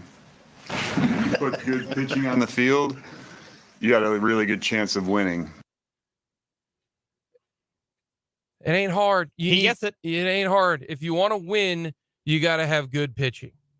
Particularly in the model of place you're at in a small market like Kansas City. You got to have arms. You got to have arms. Why did the Royals win in 14 and 15? Well, their bullpen, you can argue, from 14 and 15 was the most dominant bullpen ever. Like, we're talking, that's a top 5 bullpen in the history of baseball. It is arguably the greatest bullpen in the history of baseball, and the argument that it is number 1 is very strong. When you look at the top end ability of it and you look at what they did, and that's how they won games. It's because it was a 6-inning game. The Royals found a way to get the Royals in 14 and 15 didn't have a lot of power. They didn't score a ton of runs, but you had 5 innings to beat them. You needed to lead after 5 innings. Because if you were trailing after 5, you had lost. Because you were not going to score from the 6th to the 9th. The other reason, low key, a lot of people forget this. In 2015, the Royals pitching staff was pretty good in 2015. That's true. Here's what you had for your Royals pitching staff. These were their top 5 guys, okay? Edinson Volquez had a 3.55 ERA. That's the number 3. Quietly good. Yep. Chris Young, he threw 130 innings, had a 3.06 ERA. Okay? Yordan Ventura, 4.00 ERA. Then, of course, who do they bring in? Now, Jeremy Guthrie was not great, but he was good enough from time to time that your number 5 starter went 8-8. Yeah. So that means he was at least giving you a decent start every now and then. And then you look at who did they bring in late? They brought in Johnny Cueto. The Royals had a slightly above average rotation. You couple that with an offense that was above average and the best bullpen in one of the better bullpens in the history of the game. Their pitching was a huge reason why they ended up winning. And so that's what you got to do. That is where you have to improve if you're the Kansas City Royals. What about the pitching coach, Matt Quatraro, on who are they going to get? That's, as far as a pitching coach, a lot of the same characteristics and qualities that JJ talked about through this process will be apparent, because the way I feel about a staff is I'm not going to micromanage them. That guy will be the manager of the pitching staff, along with the bullpen coach and everyone that's involved in the pitching. The same with the hitting coaches, and they will be tremendous communicators, collaborators, forward-thinking, curious, all those qualities. Last thing that we'll get to is where he thinks the Royals can find a way to get in the win column. And I love this philosophy too. The data versus gut. Love that answer. But this is the one that separates the good teams from the really good teams. The best teams to the worst teams in baseball, that line of winning night to night is razor thin. So doing those little things that swing the games, holding leads, coming back on somebody late and beating them when they have you down, those things, they need to happen in your favor in the good years. And that's what we have to try to focus on, is just swinging those razor thin differences. In the 8th inning, it's a tie ball game. You get a ball down the middle of the plate, you got to do something with it. You're up 3-2 in the 7th inning. You got to find a way to get the win. It's those small things. One swing of the bat is the difference in a 1-score game. The Royals were unbelievable at that when they were winning. You look at the Astros. The one thing that they do well is they win those type of games. The Dodgers are the same way. Now, it helps to have better talent, obviously. But if you're a small market team like the Rays win on the margins. That's how you do it. You got to win on the margins. Yeah, you have to do those little things better than the other team. And if you do that consistently, you will win tighter games than others. I mean, honestly, you look at a team like the Chicago White Sox that had to go through their own managerial search, and luckily that's where Pedro Grifol is going to get his first opportunities. He's going to be managing Chicago. I'm bummed. I'm bummed because I think the White Sox are doing a lot better now that he's in charge. The thing is they had issues winning because they committed a lot of errors. They made a lot of mental mistakes, and those little things that they, sneak up on you and cause you to lose games. And that's where you can find little ways to win as sometimes a less talented team, is you're just tighter and more perfect at all aspects than the others. I like the hire. I love what he had to say. I think this is what baseball needs. You need a little mix of old school Earl Weaver. You also need a little mixture of, hey, what do the numbers say? I think it's a great hire. I really, really do. Coming up, we will get to the midway point. Contender, pretender. We'll talk NFL. We'll also get to a little bit of the World Series last night.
Mic'd Up coming to you on this Thursday. Thank you so much for joining us. Jake LeBon along with Fulton Caster. Want to thank Paul Meyerberg coming on earlier today, talking all Big 12 football. Jeff Kerr joined us to talk a little NFL. If you missed any and all of this, you can head to our website, 580wwew.com, 580wwew.com. You can also head to our YouTube page, youtube.com/@sportson580. Just Google Sports on 580, 580 on YouTube. You can check out that, as we have now got many ways for you to join in on the show. You can hit us up on our Big O Tires text line, 785-272-9429. Outside of Topeka, 785-272-9429. Love to get your thoughts on this Thursday. And you can join us with our Twitter page at Sports on 580 and on our YouTube page. Very simple, very easy. Let us know your thoughts. We will get to what occurred last night, which is a problem. I don't think it's a problem. It's a problem. I don't think it's a problem. I don't think you know what I'm referring to. Probably not. I think I know what I'm referring to. So how do you know if it's a problem? Because it's more fun to create this level of banter. Okay.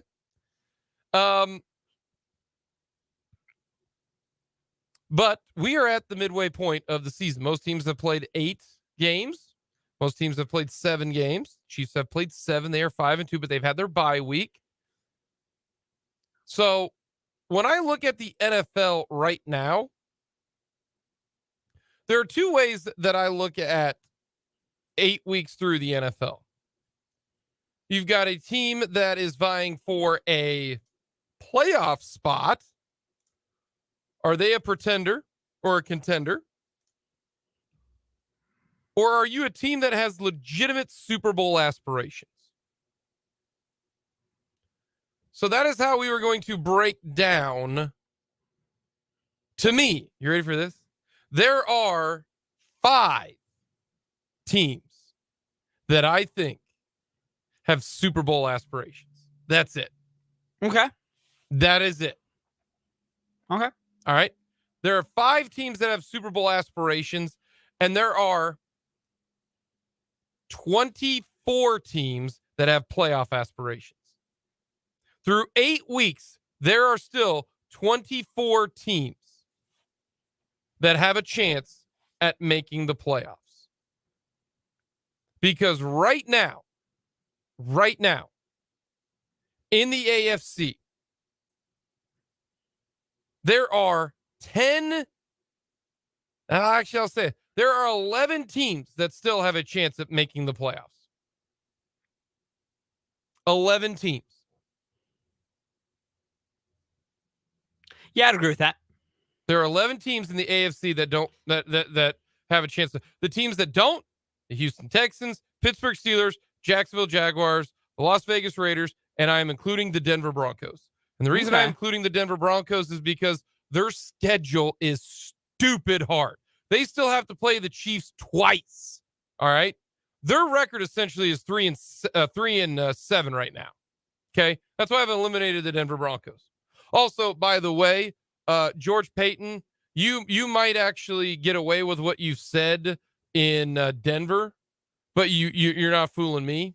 We would have made this Bradley Chubb trade regardless of our record. Bull crap. Absolute bull crap. Boulder Dash. Because if you're 5-2 right now, you ain't trading your best defensive player. No, if you do that, you're an idiot. Stop it. Get some help, George.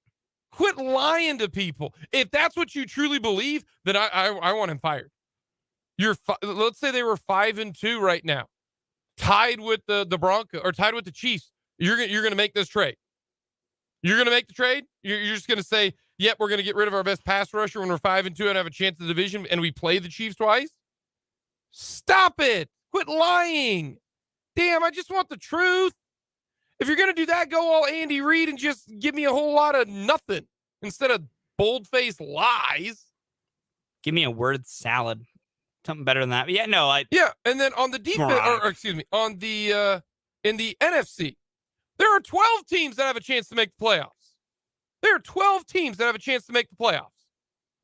I think the Bucs can make the playoffs. You want to know why? Because they're in the worst division in football. Yeah, no, they could. Can the Green Bay Packers make the playoffs? Yeah, they can. Green Bay Packers can make the playoffs. Rest of the NFC sucks. Well, and you look at the schedule for the Green Bay Packers. Well, let's see. You got the Lions, you got the Titans, you got the Bears, you got the Rams, you got the Vikings, and you got the Lions again.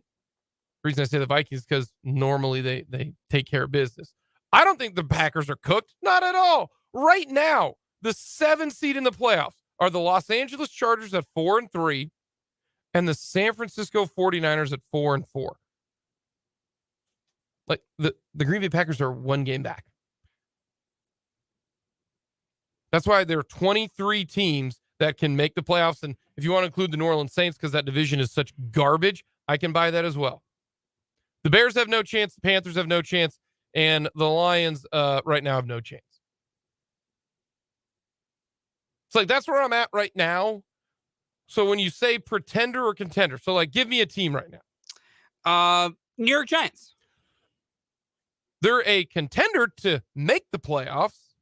They're a pretender of making the NFC title game. They have no chance at making the NFC title game.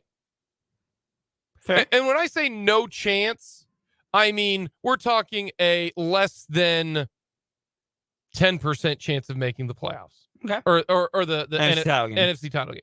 They're not going to beat they're not going to have a stretch where, can they get the 7 seed? You bet they can.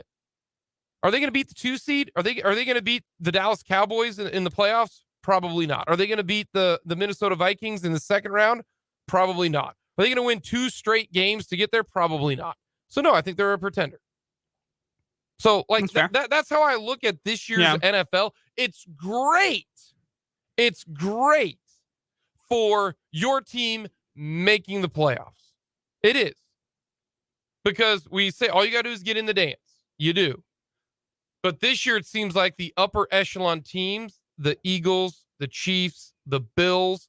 So those are 3 teams. I said that there are 5 teams that can make and have Super Bowl. I honestly do think the Dallas Cowboys do have Super Bowl aspirations because I think their defense is good. Okay. That's fair. I really, really do. I can get behind that. Your defense can get to the quarterback. They get pressure. They've played very well, and their offense can do just enough. Now, they are behind the Chiefs, Eagles, and Bills. Those are the 3 teams. The Dallas Cowboys also have, to me, Super Bowl aspirations. And then it depends on if you think, like, in the AFC, that's it. I don't think the Ravens have a chance at it. I really don't. I don't think, unless Roquan Smith completely changes the nature of that defense. No, I don't think that's the case. I think the Dolphins are too up and down, and I don't know if Tua can do it for another 10 games in a row. For the Miami Dolphins, the Jets are complete frauds. I'm not a believer in the Chargers, the Patriots, the Bengals. The Bengals might not make the playoffs. The Bengals might go. Our Super Bowl teams last year might go from Super Bowl to not make the playoffs. Because the Bengals still have to go to the Titans, and we know what they look like against the Browns. Go to the Titans, play the Chiefs, play the Browns again. Then you are at the Patriots, home to the Bills, home to the Ravens. That's 6 games. That is 6 games right now for the Cincinnati Bengals. They could very well go 3-3 in that situation. They're staring at 7-7 then with 3 games left. And that's if they beat the Titans, Chiefs, Browns, Patriots, Bills, and Ravens. They might go 2-4. Like, it ain't a lock that they're going to make the playoffs right now. No, it's not. So that's why if you want the biggest question on whether or not you think that team can make the Super Bowl relies on, do you think the Vikings are good? Because they are 6-1 right now. It's all that's the only team. I do think the Cowboys have legitimate Super Bowl aspirations with that defense, and if the offense and Dak is playing above average, and not that the Cowboys are like the Chiefs or the Eagles or the Bills. No, it's not. It's not. But they're the next team. If you just want to say those 3 teams and that's it, like right now, if you want to bet on the Super Bowl odds, it might not be a terrible bet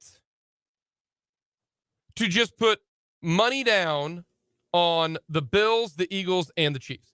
You put down $20 on the Bills, put down $20 on the Eagles, and put down $20 on the Chiefs.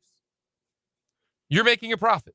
If you think those 3 teams are it, Bills are plus 230. Eagles are plus 550, Chiefs are plus 7. You put $20 on all 3 of them. So that's a total of $60. You'll make money. You would. I will say this on the Minnesota Vikings discussion here, because we do this all the time, so it's fair enough that the Vikings get the same scrutiny for their record as we do everybody else. Comes down to, have the Vikings played anyone? They beat the Packers week 1. Week 1's weird. Also, the Packers kind of still look like pumpkins. They lost to the Eagles. That is their 1 loss. As we're seeing now, that's a really high-quality loss because the Eagles are the best team in the NFC. They beat the Lions by 4 points. They beat the Saints by 3 points. 7 over the Bears. 8 over the Dolphins, and that was the Dolphins with Skylar Thompson and Teddy Bridgewater. 8 against the Cardinals. That's all 1-score games.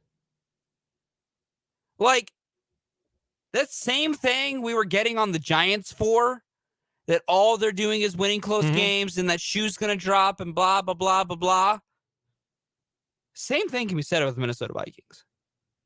They haven't played high-quality competition since week 2.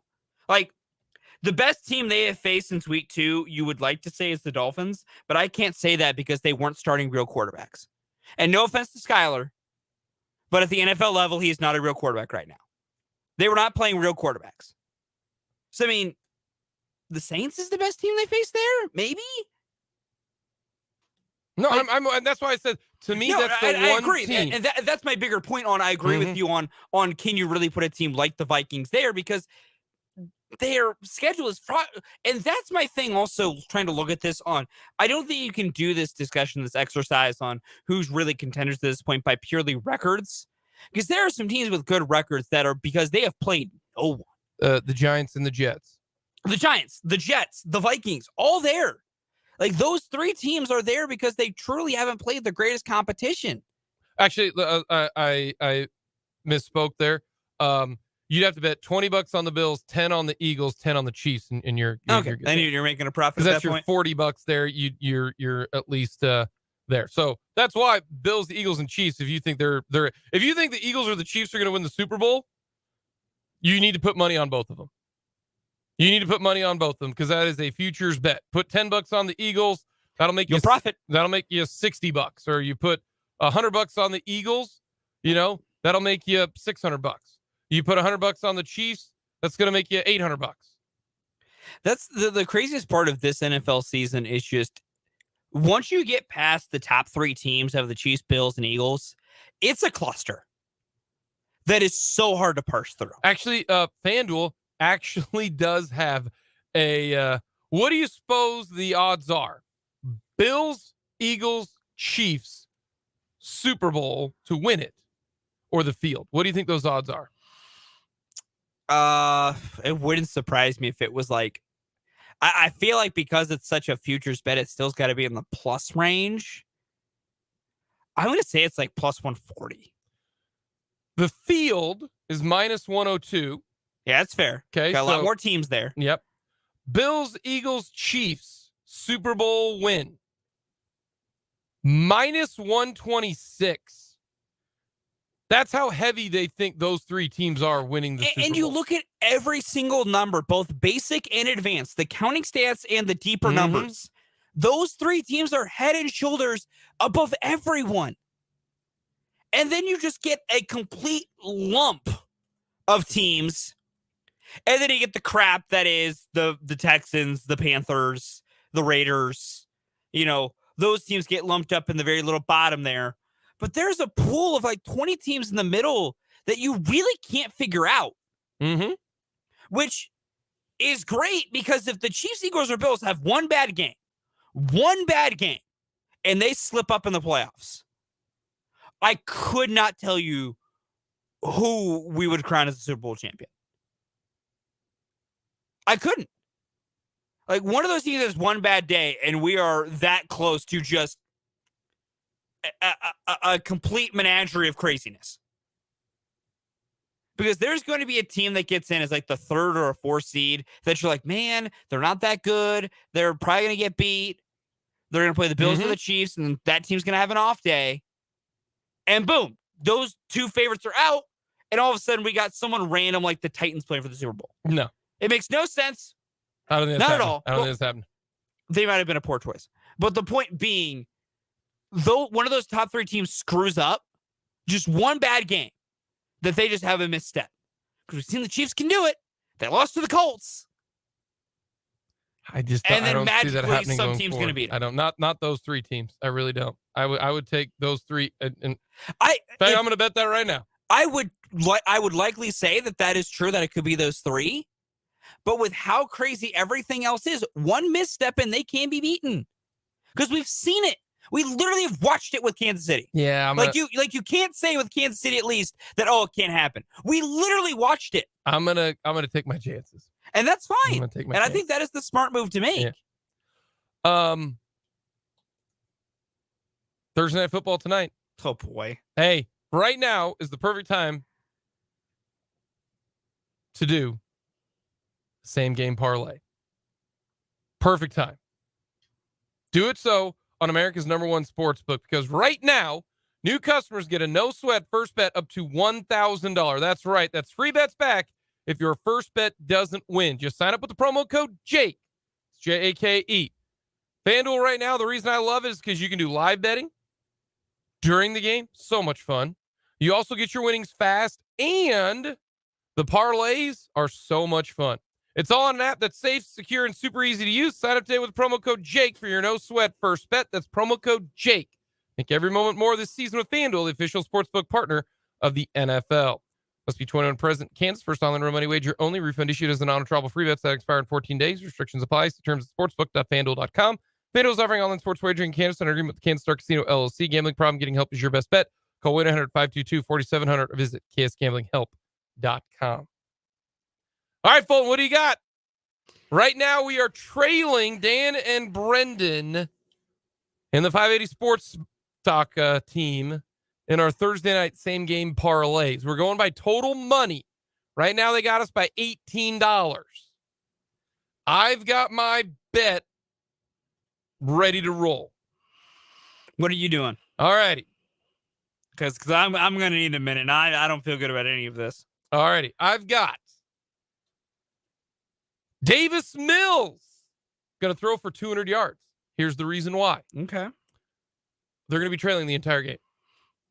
Yeah, they're gonna have to sling it. I get the idea there. Texans are probably gonna have to sling it, and so in the idea there, you're going by the odds that just you throw it 40 times, you should be able to stumble into 200 yards. And I'm going to go with that as going to be a backdoor one. I've got Jalen Hurts, 25 yards rushing. Because they're going to be up. Jalen Hurts, that's alternate, 25 yards rushing. I got A.J. Brown, 50 yards receiving. I've got Devontae Smith, 40 yards receiving. So a lot of alternate rushing and receiving. Yeah, you're doing a lot of alternate lines here tonight, which I respect it. So I got Devontae Smith, 40-plus yards. A.J. Brown, 50-plus yards. Jalen Hurts, 25-plus, rushing yards. And then I got a Miles Sanders anytime touchdown.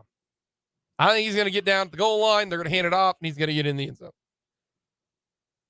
So my $10 is going to bring me back 84. Okay. Boom. Book it. That's probably a good play there. I like it. You know what? Here's what we're gonna do.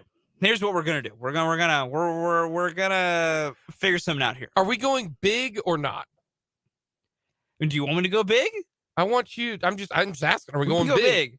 You know what? I think let's go a little bigger. We're gonna go Jalen Hurts over 41.5 rushing yards. Jalen Hurts likes throwing the football. He does. Receiving yards. Give me both. Give me over the 51.5 on Devontae Smith. And you know what? This is a low one, but it works because you know what? Let's go over 7.5 receiving yards for Miles Sanders. I think they're going to run like 2 screens tonight, and one of them, Sanders, is going to get a decent chunk of yardage. Okay. It's a very low number. When Vegas gives you that low number, it's because like he's not going to get anything. Yep. I think he might get something a little crazy on that side tonight. So far, we got the Jalen Hurts rushing yards. We got the Devontae Smith receiving yards. We got the Miles Sanders receiving yards. We're going to go with that. And then I'm going to go with a Devontae Smith anytime touchdown. Oh. Those four legs. What's that? Plus what? It's plus 1349. Oh!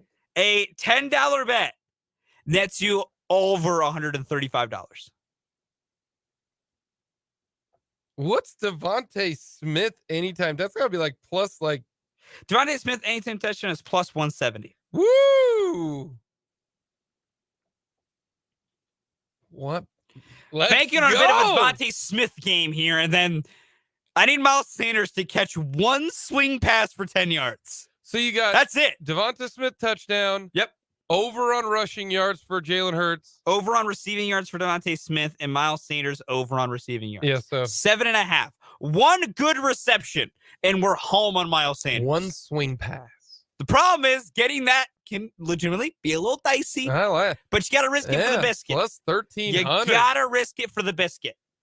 I like that. And if we both win, We're up by a lot of money. we're up 200 bones on them boys. I like it. Until Brendan and Dan both hit theirs, and then we're in a weird spot. Dan ain't hitting it. He hadn't hit one forever. Brendan, he got lucky last week. He needed a backdoor cover. No, I think we're good. I like it. I don't know how you can bet on anything for the Texans. You just bet the under on everything. Under on everything. You can bet on maybe like a Dameon Pierce, some rushing yards. Bet But the even under. then, like, Eagles defense really good. Coming up next, the World Series has a problem. We're going to get to that. My dad has a cold, but also has high.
.232 here on Mic'd Up. We'll get to the Chiefs pass rush and some discussions on can they continue it.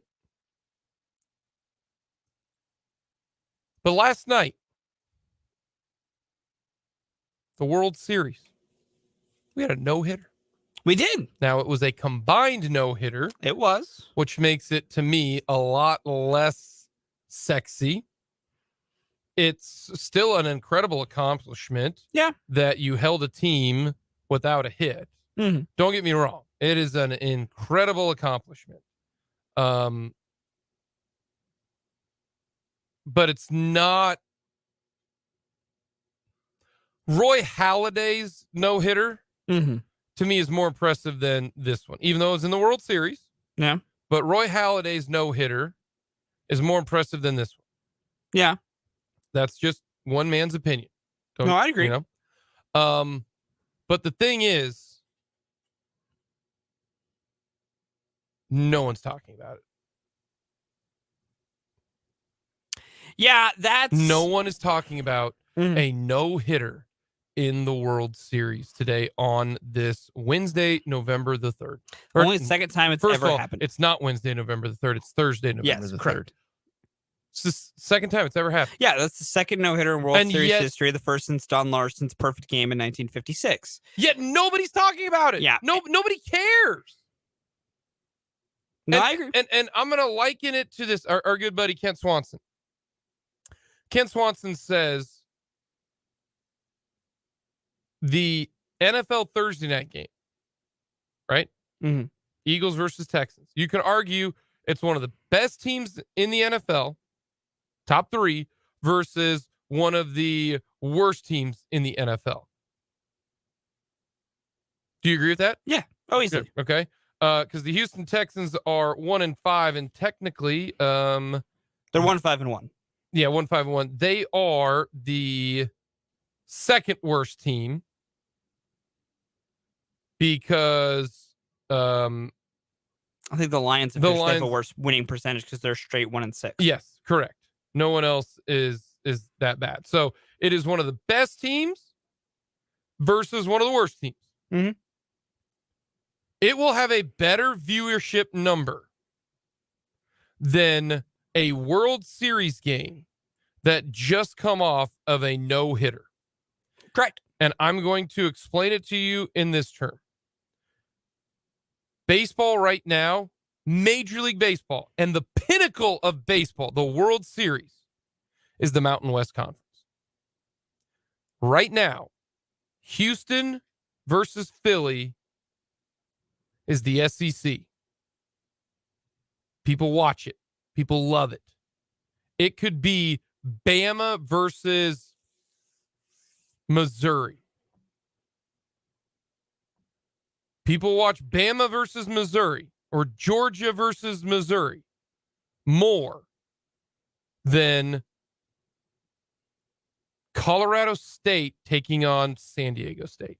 Mhm. That's what this is. Major League Baseball, these are two, this is what it's going up against each other. Like it would be like Colorado State going up against San Diego State, and then Bama versus Missouri. That's what this is. Major League Baseball is the Mountain West Conference. That's it. No one talks about a phenomenal performance or an unbelievable game the next day between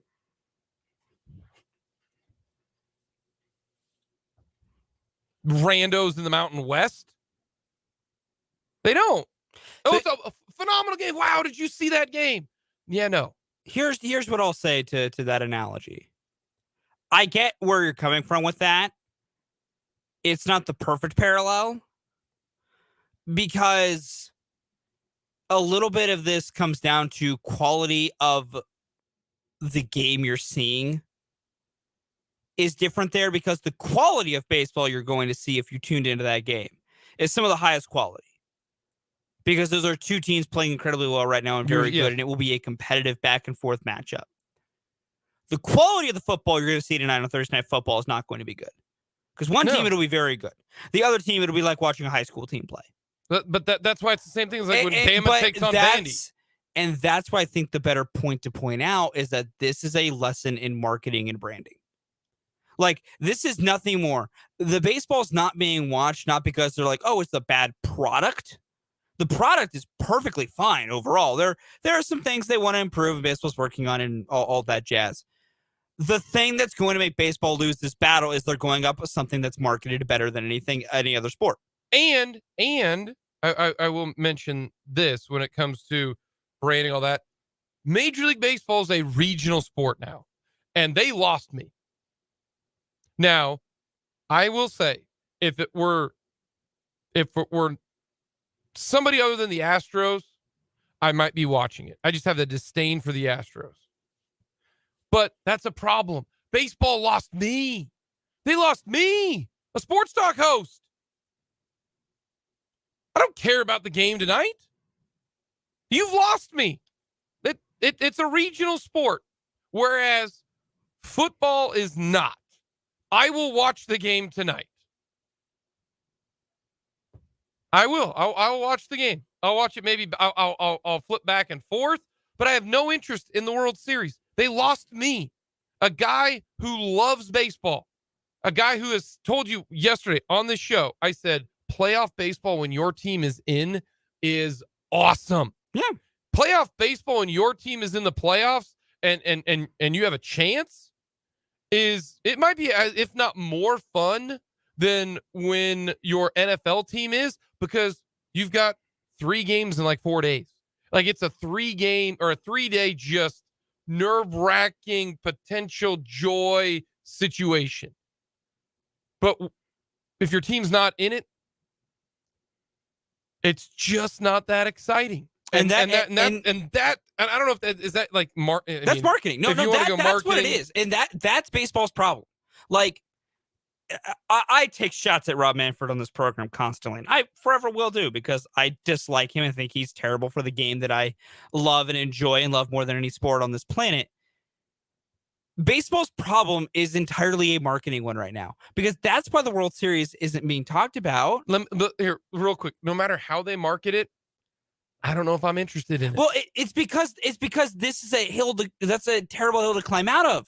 Like, that's why we do it that way. You're saying they're so buried deep in a hole. You're saying that this is a mistake from like 10 years ago. Okay. Oh, this is not a mistake of like, oh, well, baseball's falling off a crutch in like 4. No, this is since maybe the mid 2000s. But this is a consistent thing. Do you agree with me though that right now nobody cares that that you just saw one of the most incredible pitching performances in Major League Baseball history? And as someone who loves the game more than many people, the do. person that amongst these 4 members of this program, of these 2 programs, possibly more than the other 3. Well, Dan and I are where the question becomes. Mm-hmm. Dan and I both really love baseball. The fact that no one is talking about a combined no-hitter, the second one ever I don't care. in the World Series. I didn't even watch it last night. Yes, that's a problem. Yeah, it is. And it's a problem based on Dan put out a tweet about this when the Gold Glove Awards were happening. They happened at 2:00 on a Tuesday afternoon. Why? Did the Royals win any? No, Michael A. Taylor's the one with a chance, and he lost out to Miles Straw. But Brendan has brought this up every time, and it's a beautiful point. The NFL makes everything they do seem like the biggest thing on the planet. They have made every little thing they do seem like the most important thing in the universe.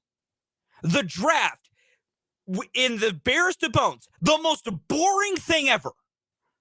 And it's barest of bones, just like, oh, they're just picking new employees? No, it's a teleconference. Yeah, it's a teleconference. That's all the draft is. All the NFL draft is a teleconference. But because of beautiful marketing and branding and a commitment to making it feel important, the draft was announced for Kansas City and everyone was so happy, and Union Station's going to be overflowing with people. The draft's going to be in Kansas City. A teleconference is going to be in Kansas City. And it will have a crowd that rivals Super Bowl parades and baseball parades. More people are going to be at that than any Royals game this year. I can almost guarantee it. It'll be close. From the Big O Tires text line, back-to-back shutouts by opposite teams. Yeah, that's bad PR. Yeah, well, also more importantly, just the night before, the Phillies hit 5 home runs in their win in 7-0. They now have 17 home runs at home at Philadelphia this postseason. The most ever hit at home in a single postseason by a team. 17 home runs in Philadelphia. No one's pointing that out. It's horrendous PR. I think the fact that one team tossed a no-hitter the day after that the team hit 5 homers just goes to show you that you have no idea what's going to happen. And that's supposed to be a beautiful part of the game. No, that's supposed to bring you there. Exactly. Yeah. You should be able to market baseball as like, hey, we just watched a team hit 5 home runs. The very next night, those same sluggers that looked unstoppable couldn't find anything. That's beautiful and important and the great part of the game. But because baseball for decades has just cared so little to broaden the scope of their game and broaden the horizons of their audience. Now, No one cares. let me say this. If it was Cleveland going up against the Phillies, I might be more interested. But I'm still so soured on what occurred. And I know some people are like, well, everybody's gone there. Jeffrey Lunau is, managing a soccer team. I'm like, it's just how everything went down. Bregman and Altuve, and Crane, the smugness that they had when they did it. And, I've heard people tell me, well, Jake, other teams are doing it. Other teams have done it. Where's your outrage for them? They didn't get caught. You got caught and you showed no remorse. Mhm. You basically just said, nana, nana, boo, boo. We don't care.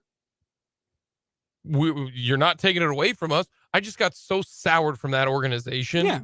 And so if it was Cleveland, maybe I'm watching this, but I woke up and I was like, oh, okay. That's no hitter. Like they lost me. That's a problem. And it just all stems back to they're not making their sport feel important. They have let it become regionalized because there is no sport of the four major North American sports. There is nothing harder to watch than baseball. Nothing. It is so incredibly hard until the postseason to watch anything. Whereas every other sport, with very little effort, I could find any of the other three sports going on today. Obviously, the NFL, I'll throw on Prime. If I want to watch some hockey tonight, I could watch any hockey on ESPN Plus because the NHL puts every single game they have on there. Wouldn't be that hard for me to find an NBA game tonight if I really felt so inclined to do so. But if this was the regular season and this wasn't a postseason game, I'd have to jump through about 80 hoops to watch a game. That's the other problem. And that's why I say it's a regional sport. I agree with you. I hate that fact that it is, but it's a regional and they've sport. let it become that way. And what's happening this postseason, because this is a great but World don't Series get me we're wrong. watching. Don't get me wrong. When your team is in it, it is awesome. Yeah. It is awesome. And if it was marketed better and the game was grown the right way and made to feel the importance that other sports feel, it would actually be a contest of like, there'd be people complaining that we have the two games on the same time tonight. There'd be people complaining like, man, World Series 7:10, NFL football 7:15, man, that stinks. I'm going to have to put my two screens up and all that. Now it's just, oh, cool. I'll watch Eagles Texans and I'll read about Phillies Astros if I feel like it in the morning.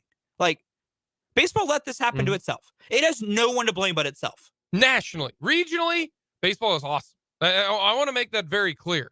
Like, the Royals are a blast if they make the playoffs. It's terrific. Locally, baseball is still important. It is. Nationally, it is not, and that's where we stand here in 2022. Coming up next, the Chiefs pass rush. How confident are we feeling, and just where are they at in getting to the quarterback?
From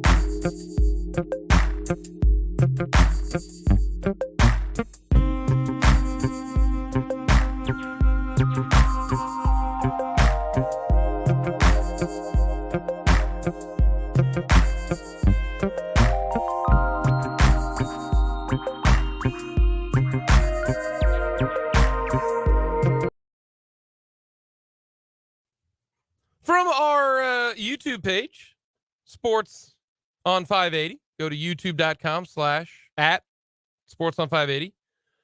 For a more recent problem baseball created, not punishing the Astros for blatantly cheating made the sport seem like a joke. Also from the Big O Tires text line, now you know how everyone outside of Lawrence feels about the KU situation.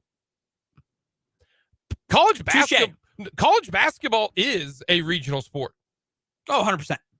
Easily. But the difference is college basketball has something that no other sport has, which is a month-long domination of March Madness. Now, the NFL is not, months, at a time or games played all the time and that type of thing. I mean, March Madness is, you can argue that 3-week stretch is the best 3-week stretch of sports because it involves so many teams and the way it's set up is excellent. But yeah, people outside of the Big 12, they don't care about what happens to Bill Self and KU. They don't. They don't. Now around here we do. The Big 12 they do. I will also just add this on the last point of that. Everyone around this area also does with KU sanctions, rightfully so. Louisville's punishments started to come down today, and not a peep has been said about anyone in this area because Louisville hasn't really been hit with anything. Now, 2 of their assistant coaches got popped with show causes. That's fair. But overall, if they're accused of something on a similar level of a KU where everyone wants them to basically get wiped off the face of planet Earth. Well, they still got their 2013 title still vacated. Vacated. Air quotes.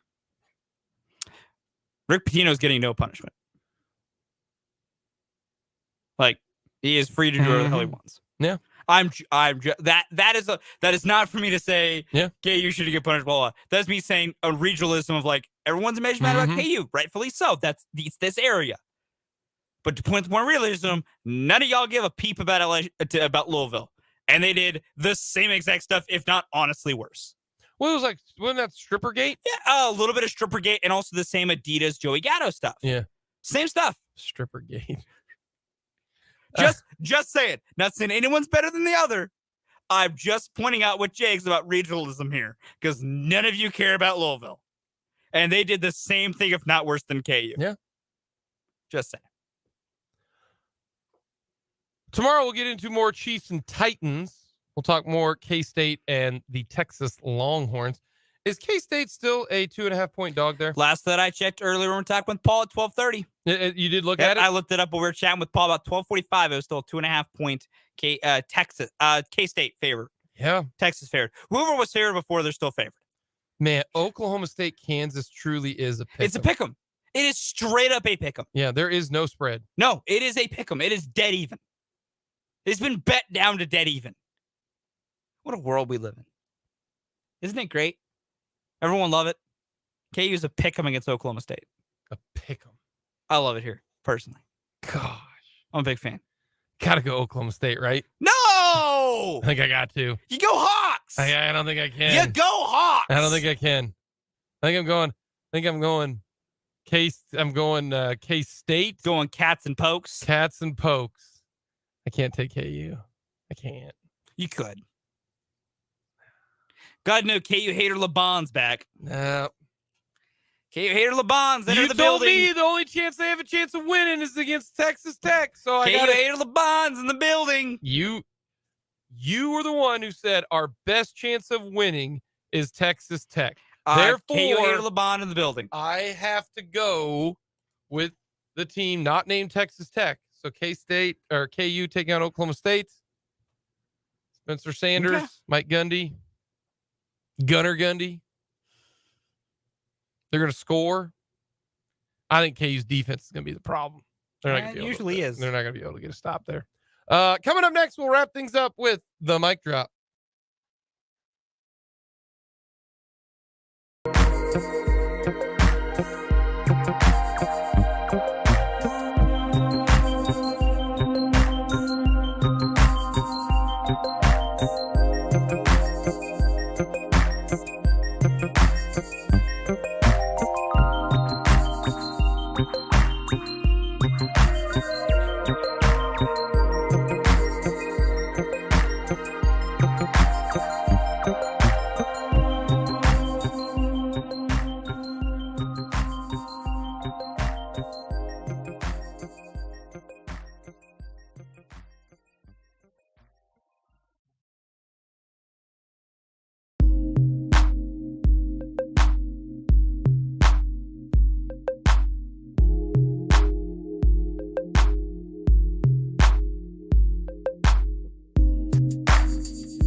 Time for the mic drop. Fulton, what do you got?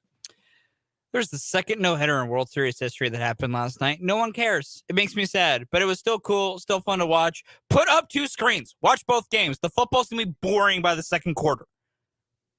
Enjoy a little bit of the football with the gambling on the side, but then also enjoy what's going to be a very good baseball game between Philly and Houston. Matt Quatraro had to say this about analytics and data. Like in my mind, data doesn't make the decisions. It informs the decisions, and it creates more questions that you can ask that help you make better decisions down the road. That's the greatest answer ever when it comes to analytics. They don't make the decisions. It gives you more options to then ask more questions to figure out what you're going to do. I am excited for Matt Quatraro as the Royals manager. I think they hit a home run with that hire. Coming up, we've got 580 Sports Talk. Then we'll have NFL football.